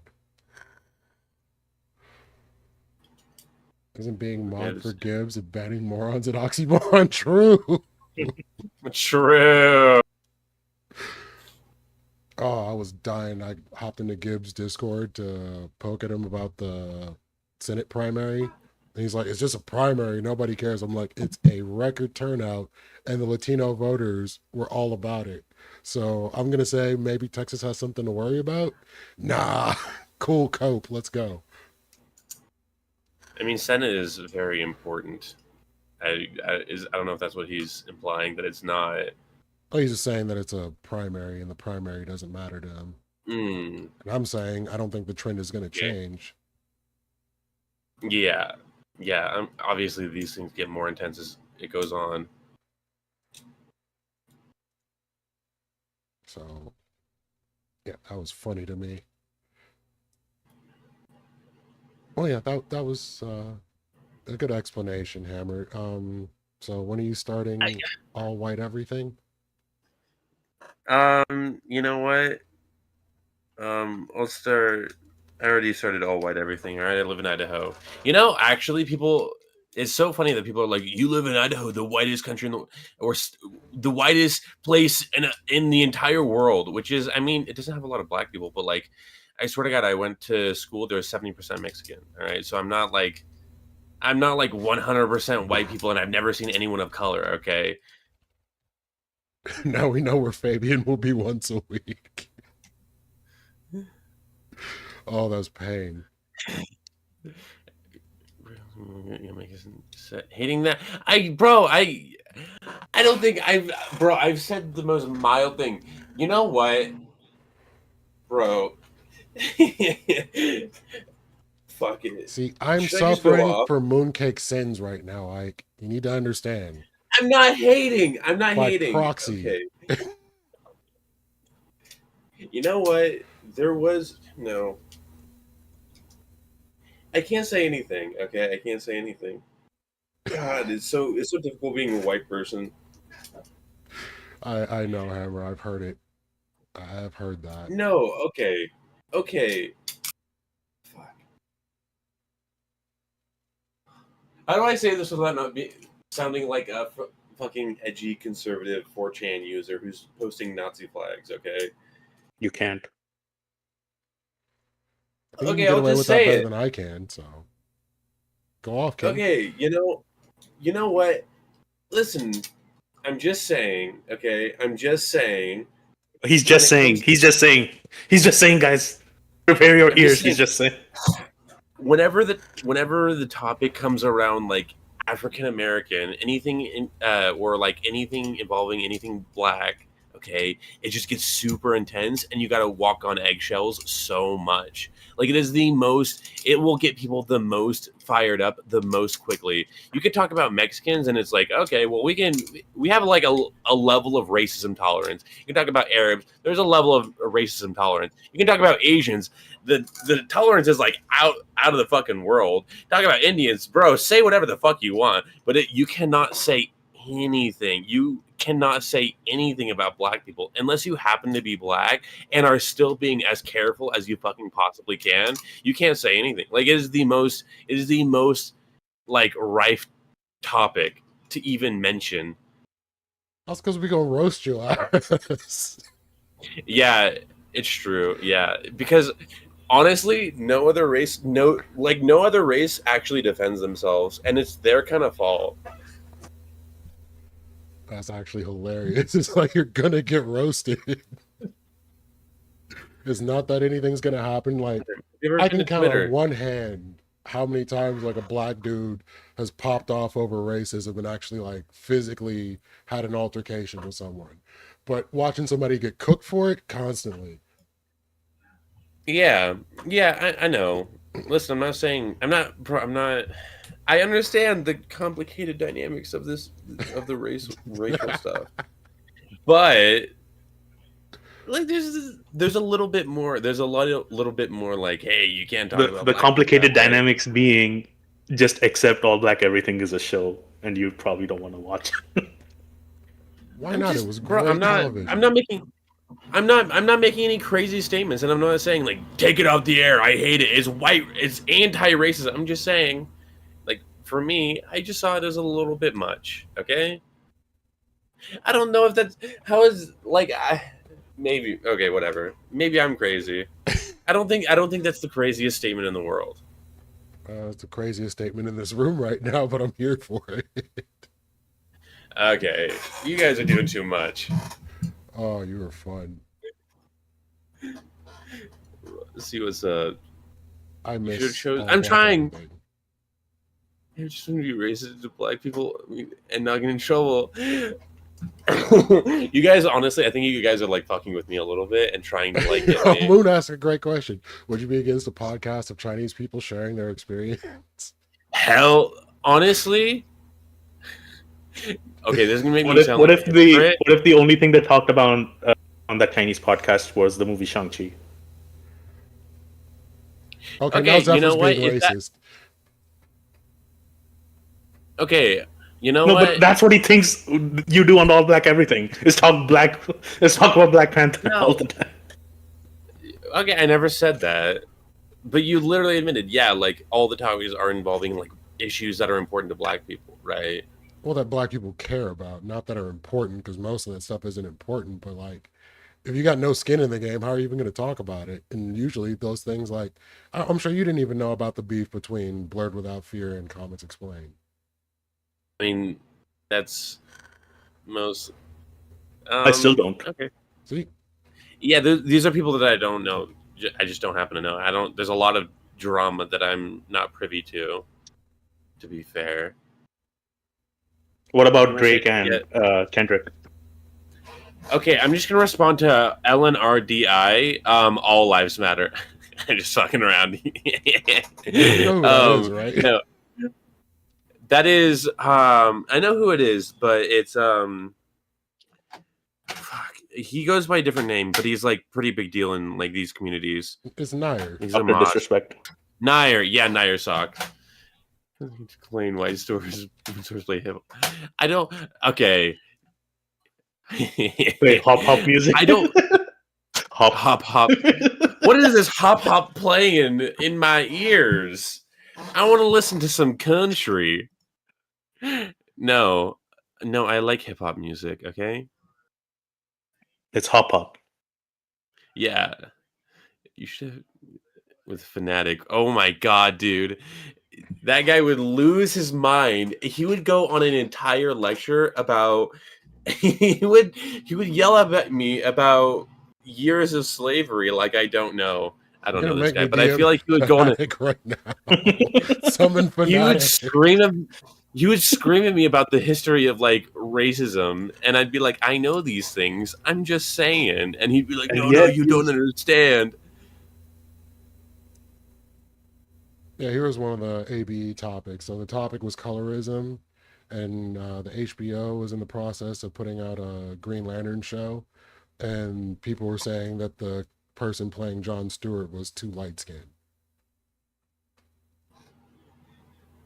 How do you feel That is a about little that, bit Hammer? cringe. Like I have to side with Hammer on that one. I mean, like the topics aren't like that's not a bad topic. It's just I don't know, you know. Say it, Hammer. It's just like We all know. you know, like there has to be like okay, I don't know how to say this. Like it's There has to be like, equal like at time. what point is like an obsession? So you're saying we're obsessed with being black? Maybe a little bit. I'm trying to figure this out. Yeah, you just go around blacking it up every day. Just wherever you show it, just gets darker. No, it's not about. Where you so obsessed with being black?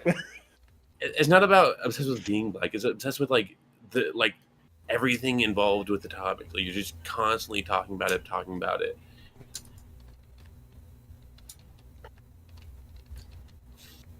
What? Oh, Whoa. Fanatic has been correct about almost everything.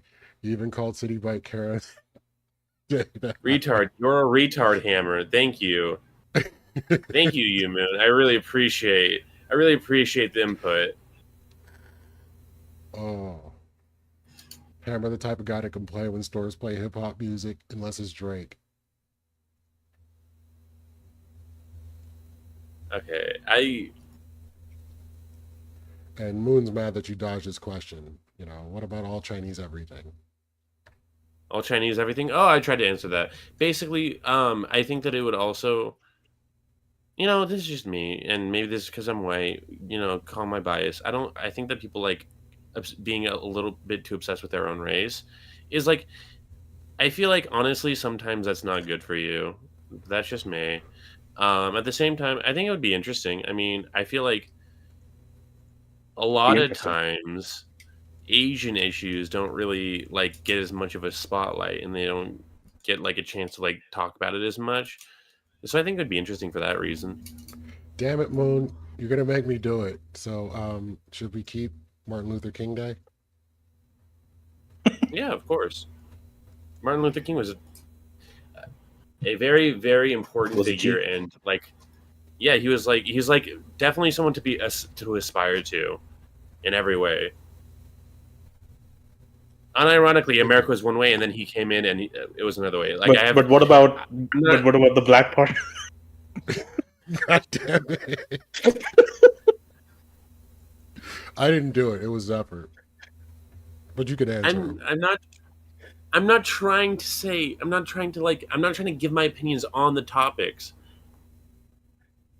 Like, it's not about that. I'm not trying to say anything. I'm not giving, like, this is not about my opinions on any of these topics. And I'm not saying these things shouldn't be talked about, because they should be. Okay? I think the light-skinned Green Lantern part was like a little too much, though, to be fair. I don't think that should I don't know about that. I feel like the like whether or not like prejudice against light skins, apparently that's a pretty big deal. Oh, because they're light skinned. Black issues more. It's so easy to. He's defending prejudice against light skins, by the way, Lethy. Like, I'm not put two and two together, anything. okay? all black, everything is cringe, but prejudice against light skins. Listen, I'm not saying that talking about these things is ever is cringe. Of course, it's important to talk about, and I'm not defending any side of the argument. I would say that like bias against light-skinned people, light-skinned black people, is like a bad thing. It's not a bad it's thing. It's no, I said it is a bad thing. It's yeah. I love how, bro. Don't tell me brave take. All right, you guys have been like. You guys are like marking me as like you're putting me on a fucking watch list. You're putting me on the no-fly list because of what I've said so far. I don't want to give any more brave takes. We're just watching the next Nick Fuentes in the making. Like, Is Hammer against St. Patrick's Day, Chinese New Year? God. You know what? I'm pretty sure Irish people as a whole are against St. Patrick's Day because it's like, ooh, leprechauns and clovers. I'm gonna wear green. Hoity-toity, yeah. It's like, and Irish people don't like that because that's not their culture. Irish people, I don't think they're like yeah, exactly. I don't think they're going around being like, oh, what a fine. I guess Jacksepticeye does do that, but they're not like dressing as leprechauns and doing the freaking river dance all the time. I think they think that's offensive. I was literally watching a video, that Ari at Home guy, Lethy. There was like, he literally made a song for Irish river dancers in the middle of New York. Just walking down. Yeah. I mean, they were like 12 and 10-year-old girls, like, to be fair, like, they were kids. But they were doing Irish river dance, and he made up a Irish song on the spot. It's actually kind of dope. Are you mad? Ike, let me know if you're really gonna play. Oh no, Ike's gonna be ahead of Hammer in League.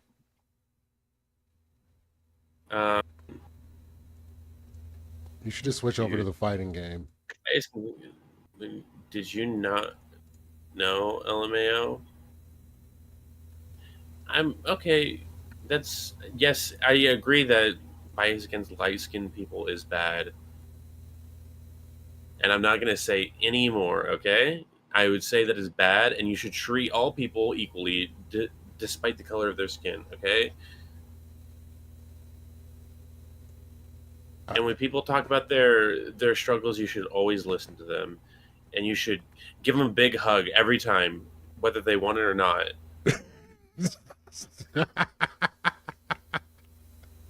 You just had to. Oh, my last name, really country name in Ireland. Especially if they're a woman, am I right? Oh, man. Most Irish people are condemning Americans as a whole, not the celebration. Is Jack and Adar Irish? Yes, he is from Ireland. He's fucking Irish. I don't know. It's very I don't think he's from Ireland, but he is Irish. Oh, he's not from. Okay, well, I'm German. Okay. He's like hey, want to talk about byproduct of Oktoberfest? Ireland. I'm a byproduct of Germany. Okay, I can talk to you about German culture. Hey, want to talk about bratwurst? I'm like apparently a fucking bratwurst chef.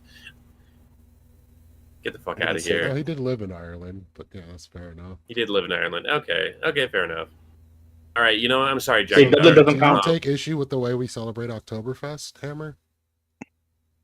Or like black people? Or Americans? I don't think black. Fuck you. You know, I'm not gonna make that. I just don't know. Do they? Is that like a big thing in the black community? I feel like it's like a exclusively white thing. You know.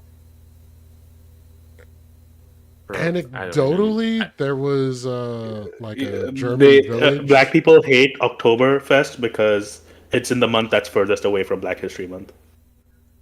True. Fucking jackass. Hey, I know that's true. Takes issue. Okay. Oktoberfest is a regional thing. Yeah, it's more of a regional thing. We didn't have Oktoberfest in where I live. Well, we had this spot called Alpine Village where I grew up, and it was just like maybe 6 or so miles away from where I lived, and they had Oktoberfest every year. And yeah, black people would pull up because it's food. People like food. I mean, yeah, that's true. And beer. I feel like that's. I feel like that's kind of the vibe with everyone with Oktoberfest. They're like, hey, there's a festival, I'll go. It's not like St. Patty's Day where Busty no women, matter where you are, you white and green clothes. Yeah, exactly. That's what I was gonna say. Thanks for interrupting me. I'll always interrupt for boobs. Okay. I did not expect this to devolve so far. Bro, I honestly don't know how much of this is like a trolling, or how much am I like the only one in the world who like feels this way. I mean, I already told you there was like a group of dedicated haters that would show up every all black everything to talk shit in the chat, and people got mad because they didn't Prime didn't ban them for being racist. That's crazy. I'm not racist.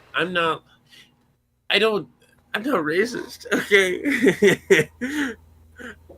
Well, no, I'm not saying like I don't think you'd be that bad in the chat, but like there were people that were like that. You would just be in there saying it's stupid, like why are we talking about this?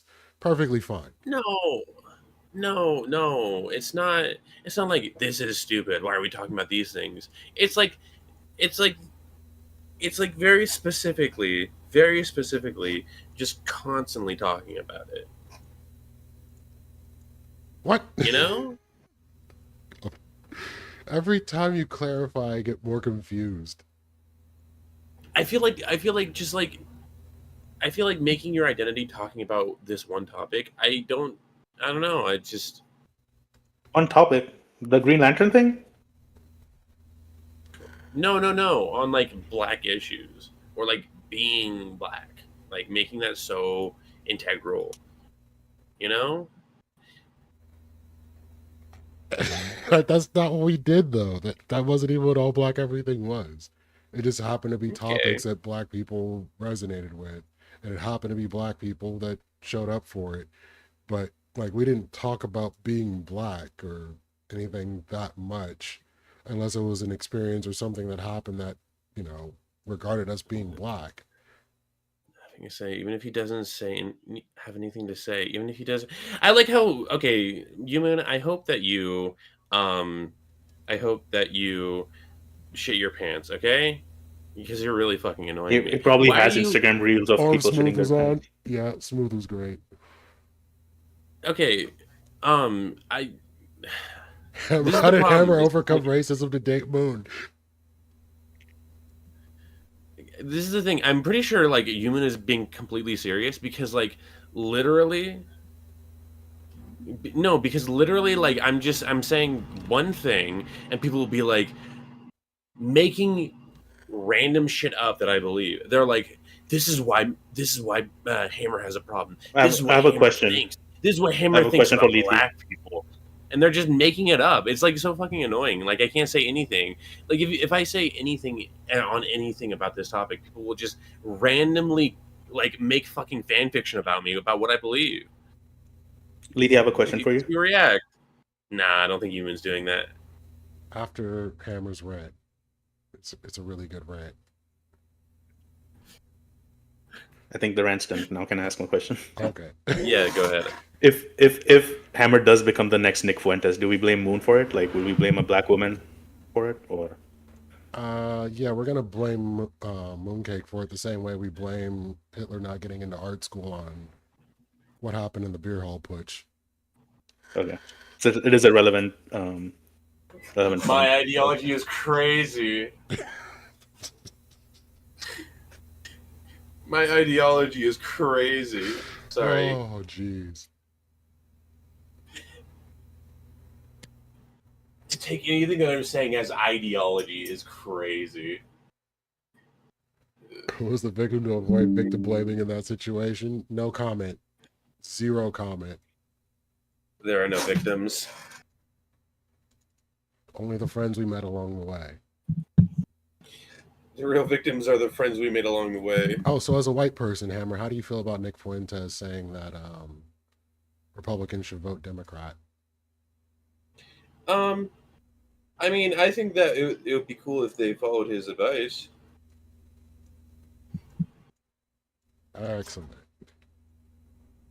I think that. Wait, no, it's not cool if they follow his advice. Just to be sure, it's not cool if any person follows Nick Fuentes' advice.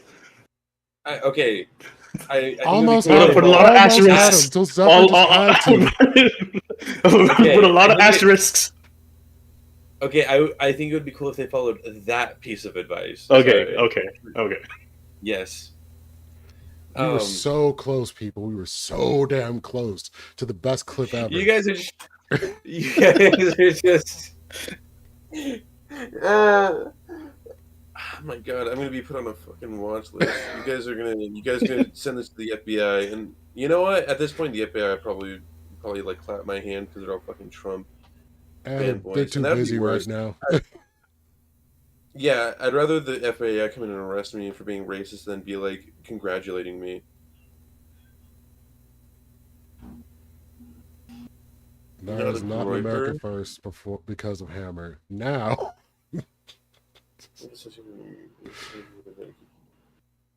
Just saying, gotcha, Jackin. Gotcha, Irish fuck. who the clips? Hey, Jackin, how's that independence going?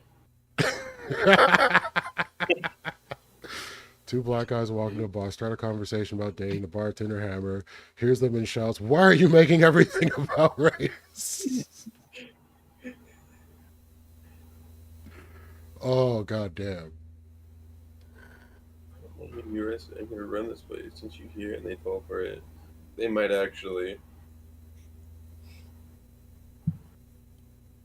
That got good. Job security.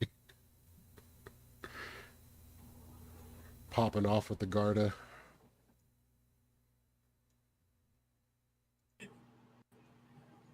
That's a really good response. You know what? I'll give you that one, Jackin.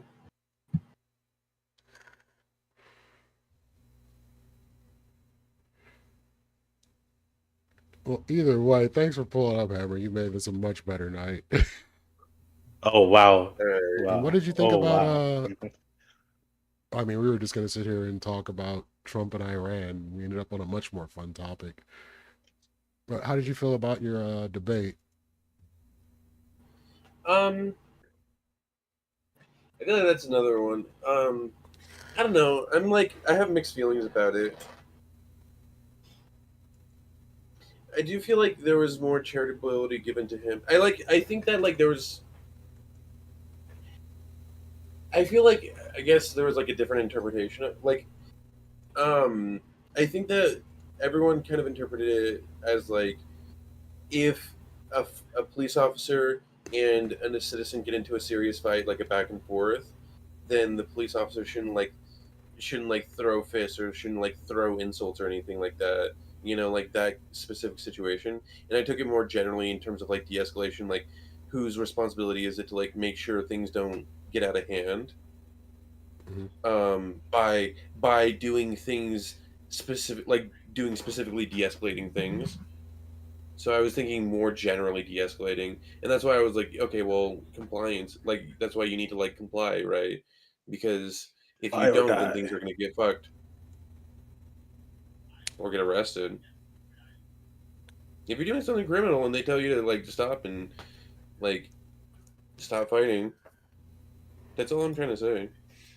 And what if they're black? Yeah. What if who's black?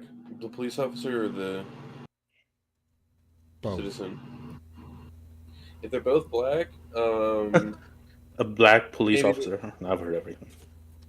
Maybe they can have an understanding with each other by talking about light skin Green Lantern.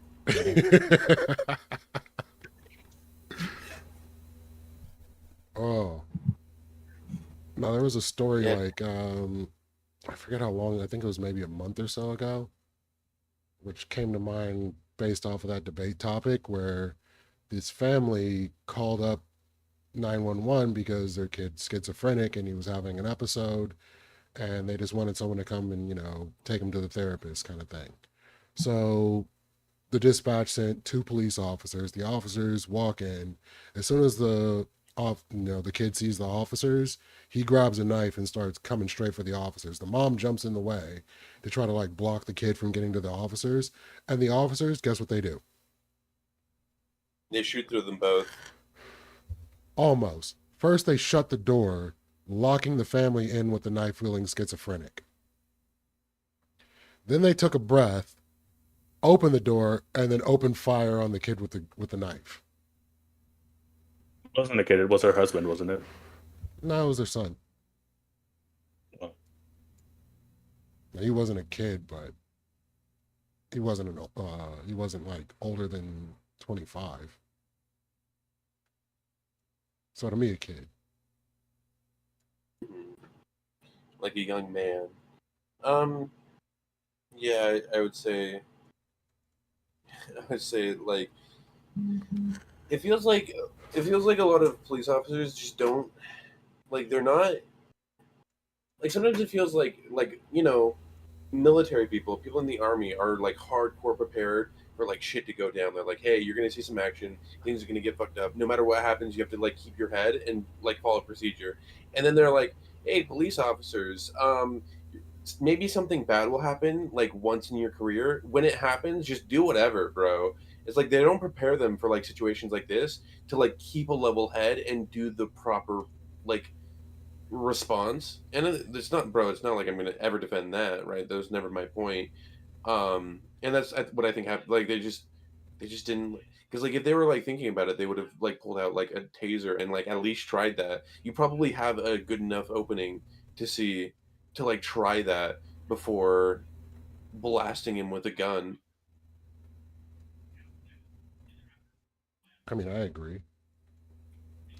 That's not the first situation I've heard of like that. There was another one, I think it was maybe a year ago, where officers were called out to a similar situation, and his fellow officers managed to get this kid on the ground and subdue him, and everything seemed pretty cool. And then this officer showed up late to the party and just shot the kid in the head and said, I don't have time for this shit, and left.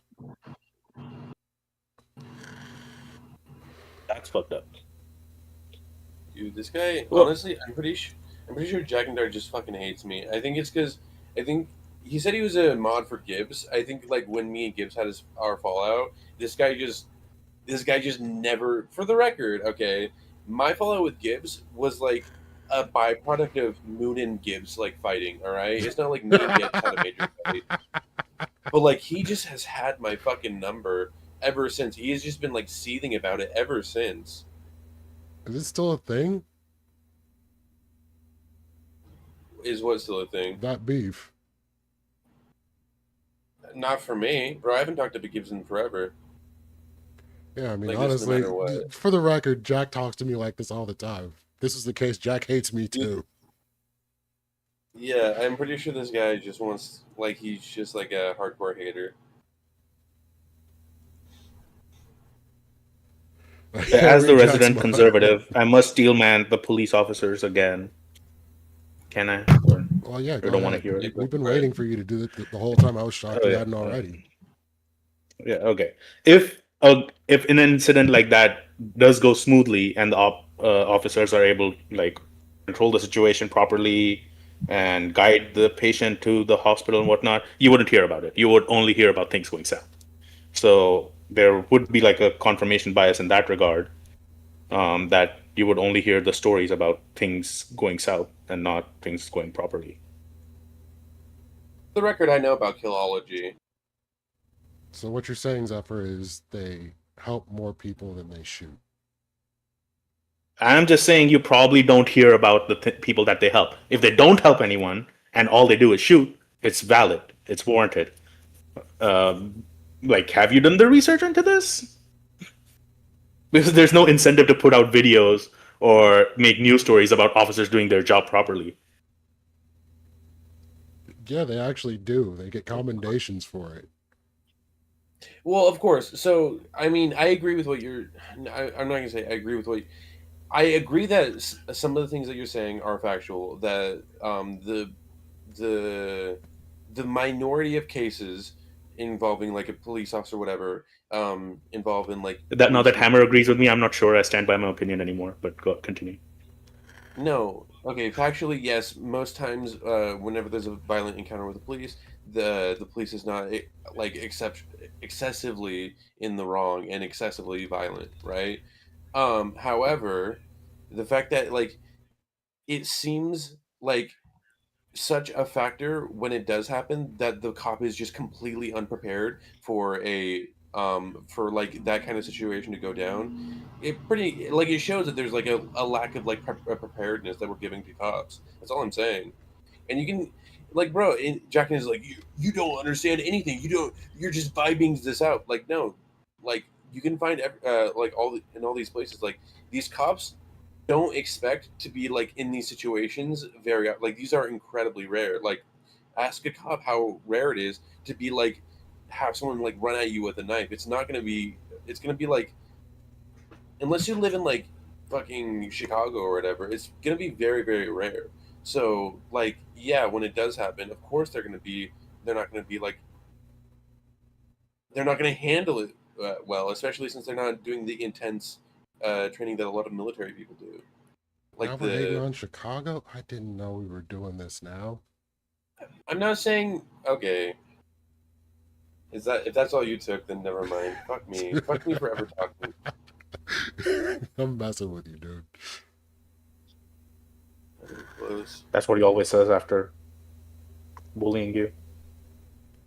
It's only mild bullying. It's how he knows we like him. Sure, I'll look up some shit. You know what? I'll look up some shit. How many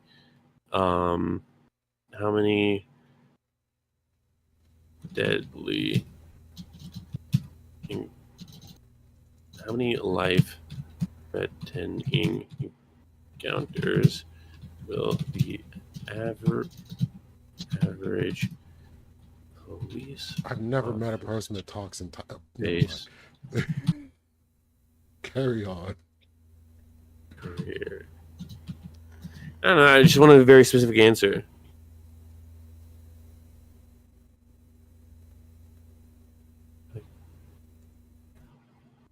All right, this is so wacky. I got to keep going with this. The event strategy matrix means that from now on, everything they do must fit into the strategy matrix. It must accomplish the objectives of the strategy matrix. So the first thing Wait, it must okay, do it is about 2 to 5% of cops who face violent God. offenders in their beat days. You're talking about the issues they're not trained properly. Not recurring. Like they should. Oh my God, is Jack and Dar literally repeating everything that I've said? He's providing stats to back up everything that I've said, even though he's been raging about me. That's literally what I said. 2 to 5%. That's a pretty low percent overall, right? It's not like happening every day. And the issue is they are not trained properly. That's literally what I'm saying. And not recurring in their training every year like they should be. That's literally... I mean, not exactly what but that's kind of what I'm saying. Is like it's not the level of intensity that it probably. First about the other shit, you said dipshit. Big difference. Gotcha. Literally, after I said that, right in response to that, you were like, "You don't know what you're talking about. You're just vibing this out." But okay, how to track a conversation? Okay then, Jackin. Yeah. As soon as he realizes that I'm literally repeating, like that was my entire point the entire time. The way Hammer says Jack and Nader, it sounds like a Game of Thrones character. Wait, what did you say? Jack and Nadar. I'm just loving the way he's getting one guide in somebody else's chat. By a fucking Admiral Gibbs mod. I should probably know better, honestly. Been a long time since I've seen a great one guy in like that. Catch sea lining.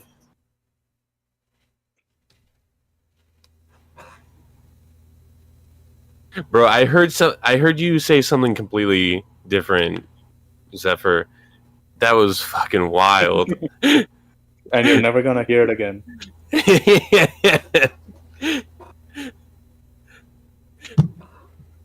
Nope.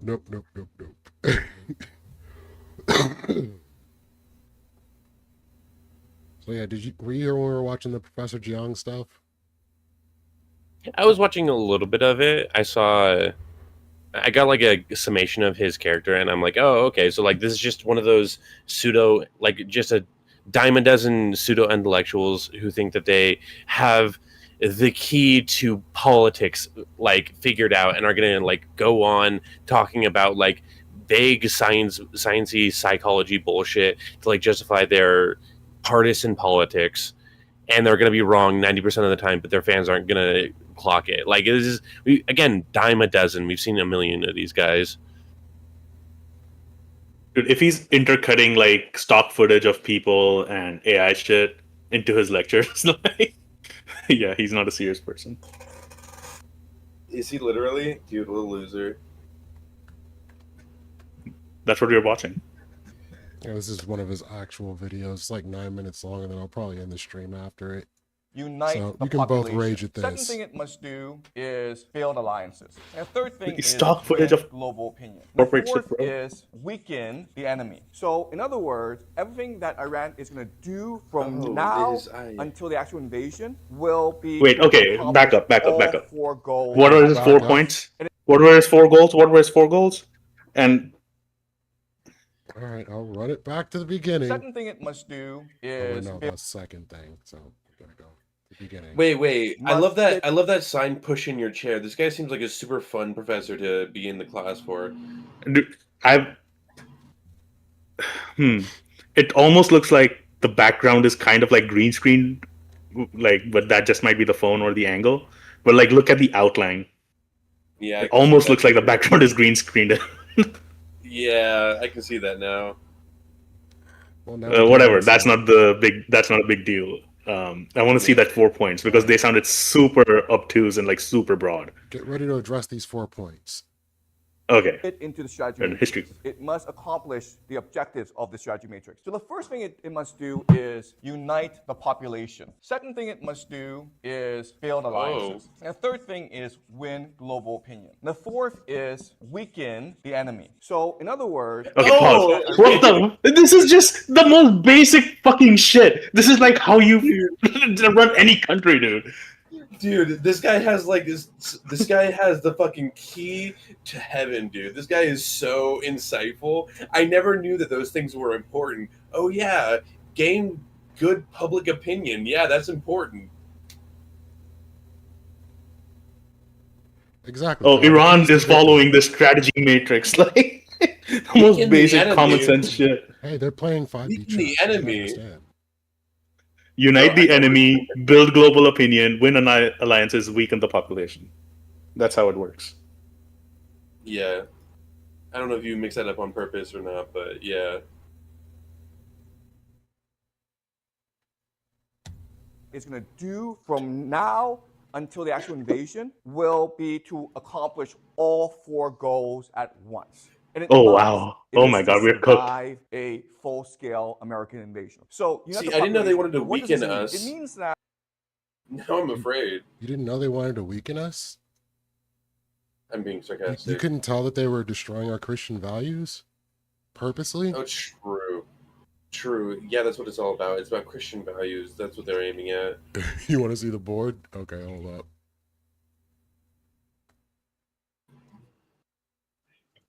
and it Actually, must. yeah. Military diarrhea? What's that in the circle? On his right shoulder, Guessing military diarrhea. military dominance, but you know, if you want to be on Dominant, charitable's okay. effort and treat your Asian brother like this, you're never gonna get invited to all Asian everything. Dude, he has USA and Iran circled.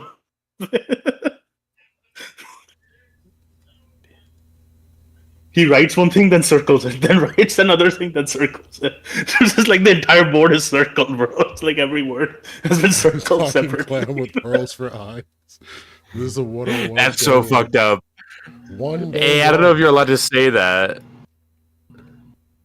Technology and intelligence. Yeah, these are important things. He's spitting facts. You see him, he's cooking. 2002 Millennium Challenge. What is that? What does that have to do This- with military? Now I'm curious. This isn't even 101 stuff. This is like stuff. This is like 000. Like this is stuff that is so stupidly obvious that a fucking child would understand that that's what you're supposed to do. Like you, this is like the unsaid stuff before you actually get into the topic. Wait, Lethe, can you look up the 2002 Millennium Challenge? What the fuck is that? Why is that circled? I have no idea. You want me to look it up? I have like I told you I was building a model. My stuff's like all scattered. Okay, what's it called? Fine, I'll 2002 Millennium Challenge, like circled on his Millennium board. Challenge, major war game exercise conducted by the United States Armed Forces under United States Joint Forces Command in mid-2002. The exercise involved both live exercises and computer simulations, costing $250 million, the most expensive war game in U.S. military history. It was set in 2007, intended to be a test of future military transformation and transition toward new technologies that enabled network-centric warfare and providing more effective command and control of current and future weaponry and tactics. The simulated combatants were United States, referred to as blue, and a fictitious state in the Persian Gulf, red, often characterized as Iran or Fictitious. Okay, okay, it's at least relevant, but like relevant in the sense that USA and Iran are involved. Yep, midterms are on their way, Kyle. Was that for Imagine we tried to discuss track 2 and track 3 diplomacy with this professor? Yeah, it'd be hilarious, and I want to watch it. I would watch it on stream. Like, okay, I'm gonna still steal, man. See, this is how kind-hearted I am. This is what you fucks in chat and my debate opponents don't understand. I'm super kind. I'm super good faith. I'm even steel manning this fucker here is that maybe he's teaching a 101 course. Maybe that's why he's being so basic. I mean, this is the same room I saw him make the 3 predictions from, so I think it's a room that has been blessed by God.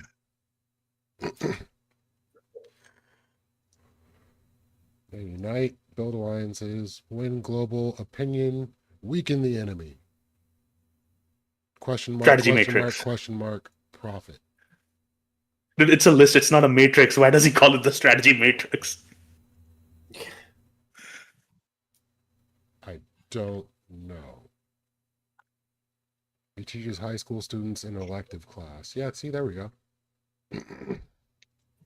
Oh, high school. Survive Okay. a full Kind scale explains it. American invasion. So unite the population. What does this mean? It means that you win the war depending on how much your population is willing to resist the invasion. And it turns out that even though the Iranians right now are divided, okay, there's a lot of opposition towards the current government in Iran. As some of you know, there have been some protests over the past few years. Just a few. Women protesting for more rights in Iran. So there's a lot of division in that How country. dare But I they. think that most Iranians would resist an invasion. And the reason why is that the Iranians have a very bad history with Westerners. So over time, as Israel and as America continues to be aggressive towards Iran, the population will start to coalesce and fight against the Americans. So that's unite the population. Second is build alliances. Iran has two layers of alliance. The first layer is called the axis of resistance, which I asked you to research. And the axis of resistance includes the Shia militias in Iraq, Syria,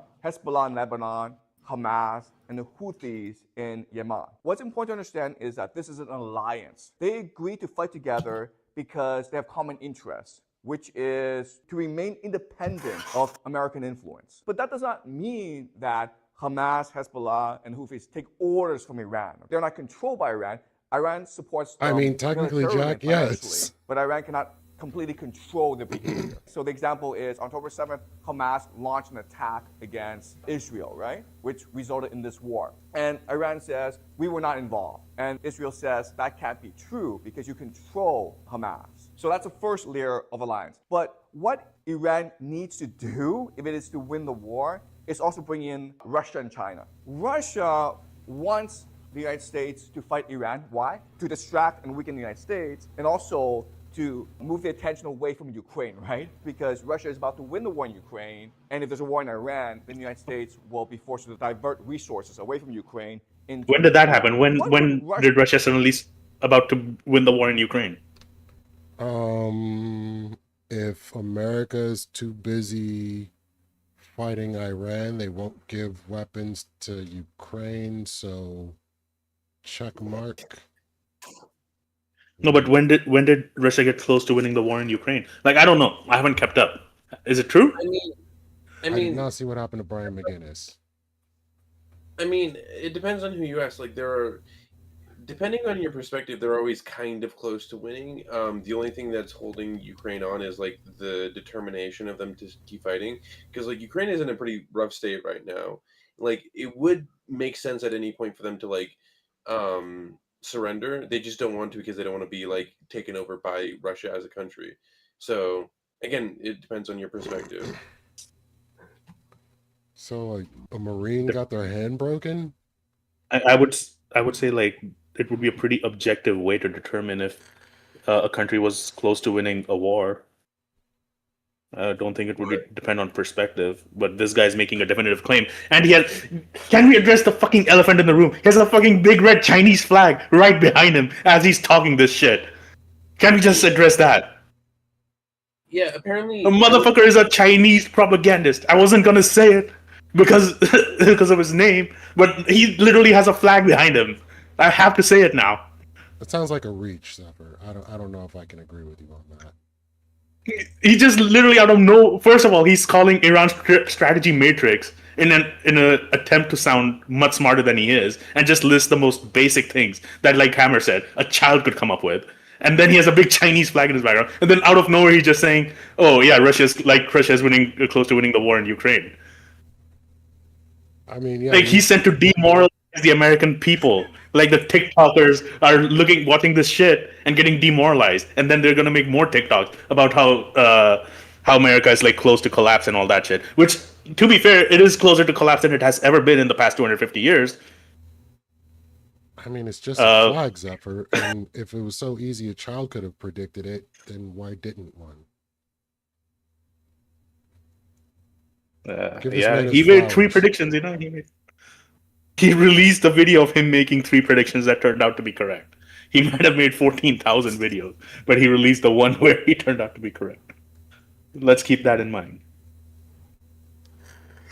I had a feeling, Grumple. Thank you, Ike. Let's see this real quick.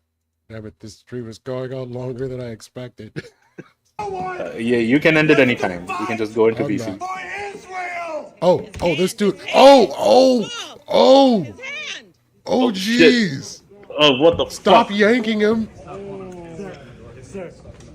You can wait a minute. Let go of your hand. Let go of the door. Let go of the door. man. No, door. What a Tell the snowflake. door to let go of his hand. Fucking conservative snowflake.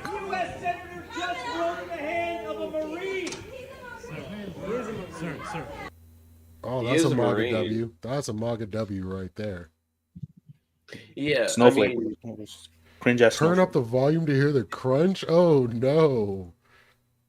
it is a little bit cringe, like to have like I don't know if they're like security or like whatever, but like to have them be so incompetent. What's the fight? Turn it up to hear the crunch. His hand. His hand.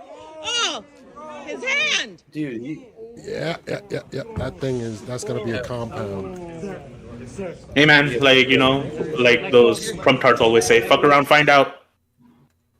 Ooh. You put your hand in the door hinge. Well, I mean, it was the most important portion. Stop it, move. If it was a real Marine, a fucking hinge wouldn't have broke his weak ass bone. For real. The snowflake. Oh, they don't make them like they used to. Didn't bring back rush hour. All right, back to Russia brings this. to the table. Russia will probably not deploy soldiers. But what Russia would do is say to the United States, when you invade Iran, you are not allowed to use tactical nuclear weapons. Russia would say that, hey, United States, if you use nuclear weapons against Iran, we will use nuclear weapons against you. So basically, Russia would limit the military options of America in a war, which would be of tremendous benefit and advantage to Iran. China. Wait, needs when to has help Iran. when have nuclear weapons ever been considered against Iran? Why would Russia say such a thing to the US? Like, is that an actual consideration? Like, okay, at some point it becomes a consideration, but like, I mean, they might say it, but like, I don't think that's gonna like kneecap Americans because we're like, damn, that was our entire strategy was to nuke Iran. yeah, exactly. It's not a viable strategy. Like, it was a nuke thing. It could have just nuked the fucking Ayatollah instead of doing a precision strike. True. That's how you start the party. It's not how you go in the middle of the party. Just start the party with a nuke. Small tactical nuke. I mean, it's freaking Iran. Never mind. I'm not going to get into that. Why? What does Iran have that China really needs? What does Iran have that China really, really needs? Oil, right? So basically, China can afford for the United States to take over both Iraq and Iran, because then it can control energy supply to China. So China would involve itself over time in order to make sure that it's able to obtain oil from the Middle East. China right now is getting most of its oil. Wait, what the from fuck? Middle He East. said But it will America take will let, time. or China will let America take control of Iran so that China can get Iran's oil? No, what they're saying is China is going to keep us from completely taking over Iran because then we'll have control to like basically the Oh, opposite. completely taking over. Okay. Yeah, he does. He's saying that China doesn't want us to control Iran because it wants to keep its access to Iran's oil, and that's why it's going. That's why it's going to get. So we're going to basically be a proxy war with China, which And isn't I the agree, craziest. Robert. Nukes are always on the table, but I just don't see it coming into play against Iran. And Jack says his consideration during the 1990s was a short-lived plan that Clinton put the kibosh on due to the fact that it was fucking insane. FYI, the same CIA director that came up with the plan to false flag Florida so we could invade Cuba, which was brilliant.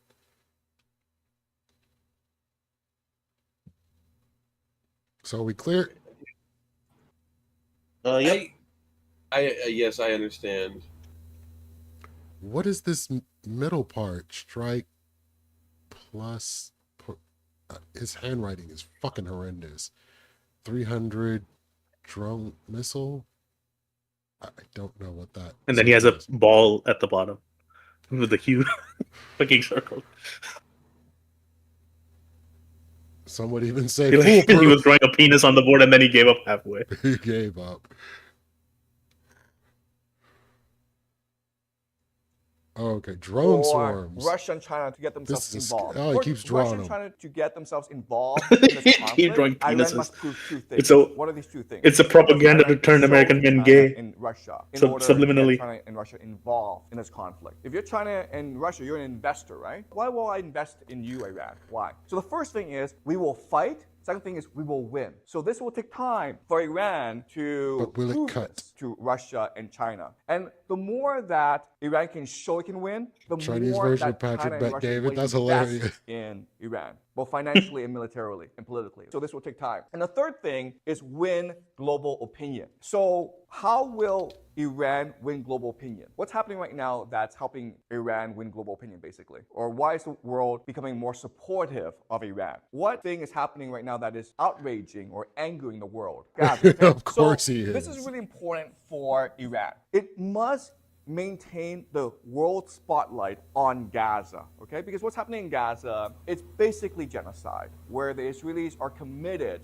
to solving the Palestinian problem once and for all. That basically means I want to read the comments after removing this. the I want to see how many Palestinians people from Gaza. and how They many can go bots to there are. Egypt, they can go to Jordan, it got doesn't it. matter. The Israelis want them out of Gaza. And so this will go on for many, many years. And as long as the attention is In on Gaza. Gaza, then people will become much more sympathetic towards Iran over time. If you've been following the How? news about Why? Gaza, How are there people- were Work. major It didn't work. protests at Yale and at Columbia and other universities about what's happening in Gaza. And the last is weaken the enemy. What's So this global mean? opinion is basically That when the Americans. United States invades His idea of global opinion Iran, is how the American US college is students feel about it. when it does so, it wants to build Yes. a large I mean, coalition of I forces. feel like global because then it opinion gives is pretty negative about Israel right now. I mean, opinions of Gaza, of like what they're doing in Gaza in Israel itself is pretty rough.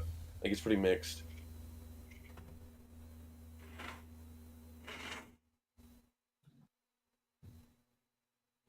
Right? Like opinion, I would say Well, yeah, global people worldwide. have problems with Israel, mostly because they Yeah. think we're a puppet state of Israel and we just do whatever they pay us to do. And Well, what this they did war in isn't Gaza helping. was fucked. But literal global opinion of Iran is probably about on the Yeah. same level. Yeah, people probably what? think that if Iran hadn't funded Hamas to do October 7th, like this wouldn't have happened. Like, okay, Yeah, maybe yeah. Israel's opinion has gone down, Yeah. but Iran's opinion has at best stayed the same. At best.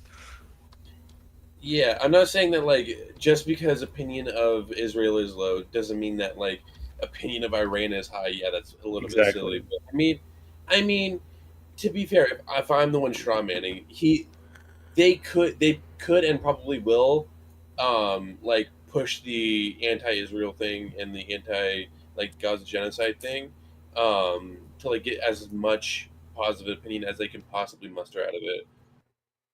Bombing children. is It's a no. It's a no from me, dog. I forgot about Randy Jackson. That's hilarious.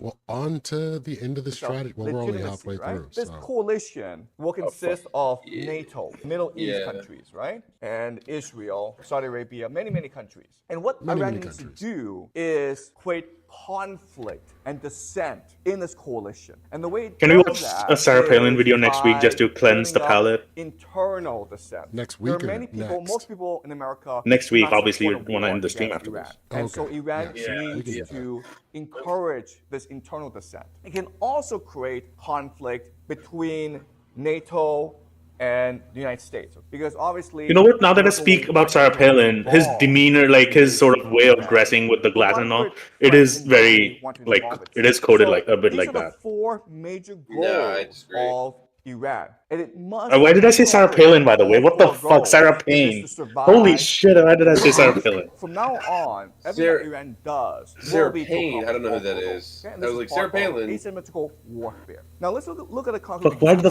fuck did I say Concrete Sarah example Palin? is Operation know. True Promise. Why did You have a Iran fetish. I design don't Operation True understand it. Promise the way it did? And the answer is to accomplish all four. Maybe goals. 2008 Iran Arab Helen, is the sure, first to but the not population.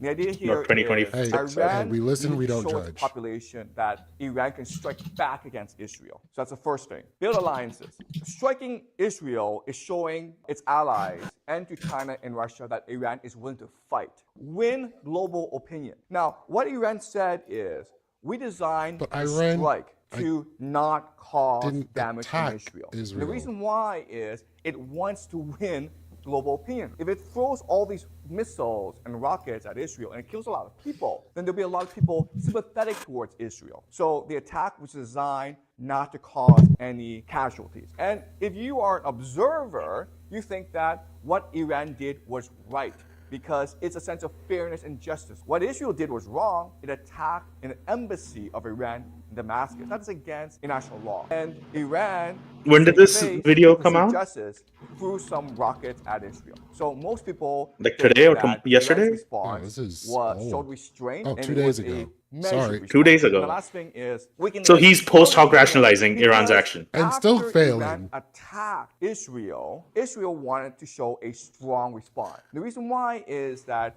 Israel has a policy of disproportionality. So Israel is committed to disproportionality. So what does that mean? It means that if you kill one Israeli, they'll come and kill about 100 of you, 1,000 of you. If you throw one rocket at them, they'll throw 1,000 rockets at you. And the idea here is Yeah, this is encourage, very to make you anti-Israel afraid of propaganda as well. Israel, so you will not fear to think to attack Israel. Hey, When Iran just attacked listen to Israel him. for the first time, by the way, Am I the lying first or- time that Iran has attacked Israel, then Israel was committed to a disproportionate anti- response. Who stopped Israel from a disproportionate response? Why would the United States say, Israel, do not strike back disproportionately? Why would the United States do that? The United States cannot afford right now to fight another war. And also, if the United States were to fight a war, it would have sure? to do so by itself. NATO Well, would not involve itself. The they- Middle Eastern countries, I would agree they like Saudi definitely- Arabia, that we definitely UAE, shouldn't. Jordan would not involve themselves either. I mean, so the United war States does had to create money. restrain Israel. They're And literally so this involving created themselves. conflict between He's saying UAE and NATO Israel won't, like they are literally involving so, in themselves. other words, from a military dominance perspective, Operation True Promise accomplished nothing because you blew nothing up. But from an asymmetrical warfare perspective, you accomplish all your 4 major goals. And Yeah, that's by why wait, pause. And you can make the argument. So his idea of the 4 strategy matrix is that unite the people. The people are against the Iranian government, but they'll probably unite if America does a ground invasion. Then second, build alliances. Yeah, Iran is building alliances by showing the world that Israel is doing a genocide in Gaza. It is winning global opinion by not attacking Israel with good missiles, purposely purposely sending a small number of missiles so that there are no casualties, and by weakening the enemy by what was the last bit? Shit, I forgot. Basically, he's calling Iran a cuck and saying that they're obtaining all 4 strategy matrices of their all 4 points of their strategy matrix. Yeah, pretty much. Correct me if I'm wrong. I mean, pretty much. Broader coping like he didn't just get dominated.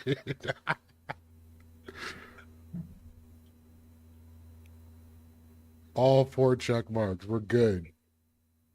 Master, would you have to back up any of your claims with evidence? No, he's not going to. He's going on news stations today saying he was right the entire time. Okay, here's the thing. All right. So, I guess in a way, if these are what you're classifying as the 4 matrices of war, which are not that controversial, right? And you say, well, if you don't win a war, you have to do these 4 things, right? And he's like, well, here are ways which Iran is technically kind of working towards these goals. It's like, okay, that's fine enough. And I guess in a way you can see it. But the gigantic leap in saying that Iran is pursuing these 4 goals and saying now they'll be able to defeat America is so it's so tiny brain, because you're not even taking into account any of the actual realities.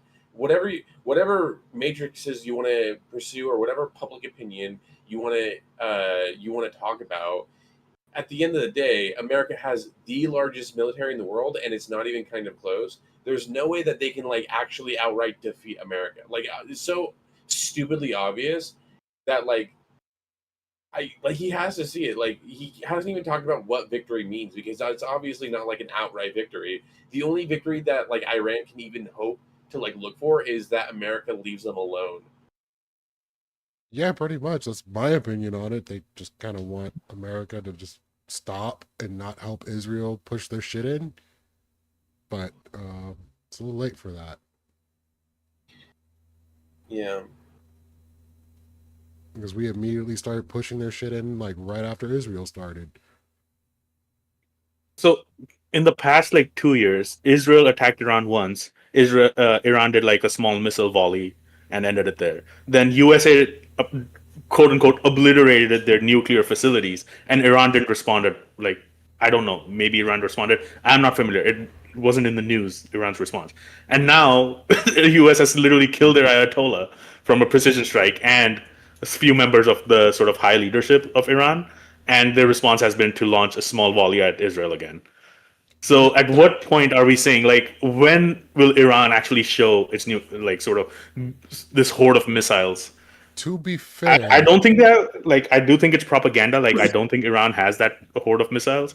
But, like, they're probably trying to do the same shit that try to pull with Iraq with WMDs and all that.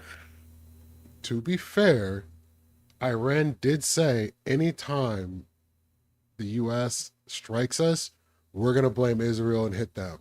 So they are following through. Yeah, dude, they're like fucking Hamas rockets have killed more Israelis than Iran rockets. What the fuck is going on?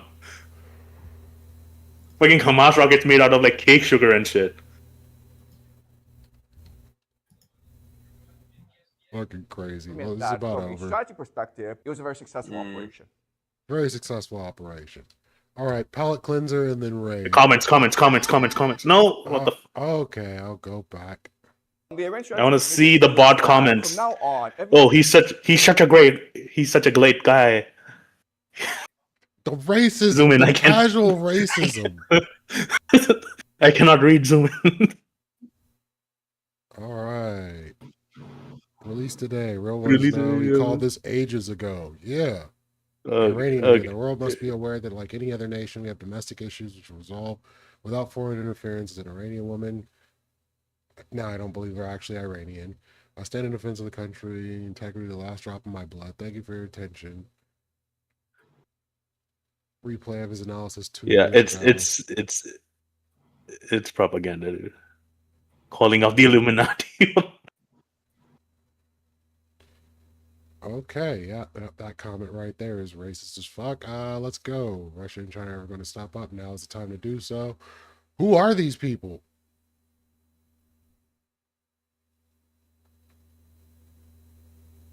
Oh, Vladimir Putin commented on his video. It's basically Epstein PDF file regime versus Persians. Professor, he's a fucking high school professor. What the fuck? We should all need Persians to win for the sake. Yeah, it's propaganda, dude. Or at the very least, like people are gonna read into it as propaganda. It's like very TikTok brained. I'm Aussie, and it's a weird Very feeling, broad but I'm point. happy to back anyone that will fight against U.S. Israel. The world really hates both U.S. and Israel. I knew I didn't like Australia. There are reasons to hate on U.S. and Israel the way that they're conducting themselves, right? But again, this is what is happening: is like people are taking things too far. Social media is just amplifying all the most extreme voices. So you're gonna have those again, like anti-patriots versus patriots again. Like this is setting up the stage for another conservative versus liberal shit. That's going to happen in like another 10 to 15 years. So we're going to get out of the Trump cycle for like 10 years. Hopefully it'll be more stable. And then we're going to get back into this shit because the new generation is going to get propagandized by this fucking idiot, the Jordan Peterson of 2026. But no, Jack, just this is completely anecdotal. Every single Aussie I run across is either racist or just blatantly stupid. I'm sure some of them are good people. Good eye, mate. They're not sending their best. All right, now to that palate cleanser. Nah, yeah, no.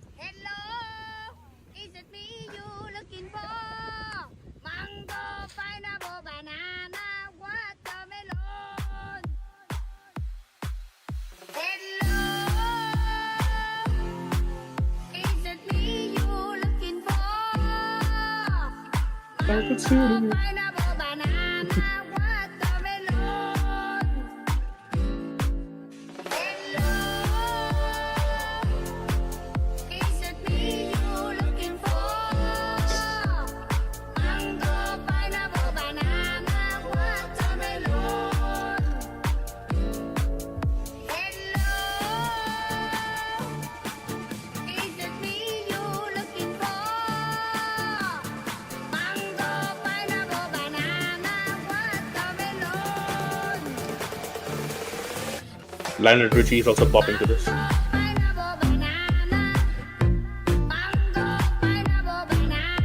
It's a hit.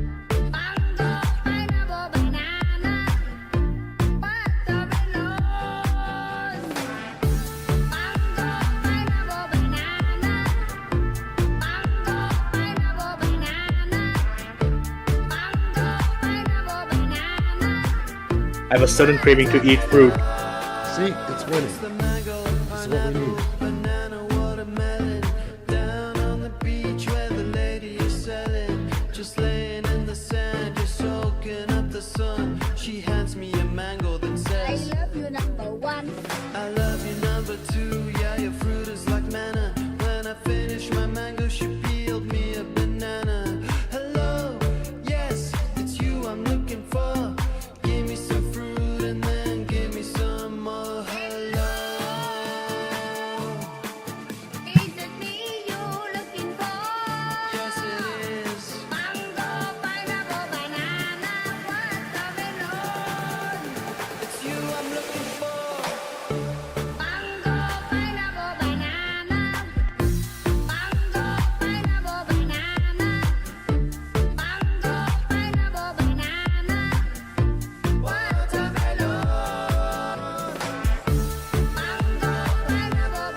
All right, y'all. Gonna end the stream here. Gonna raid out into horseradish.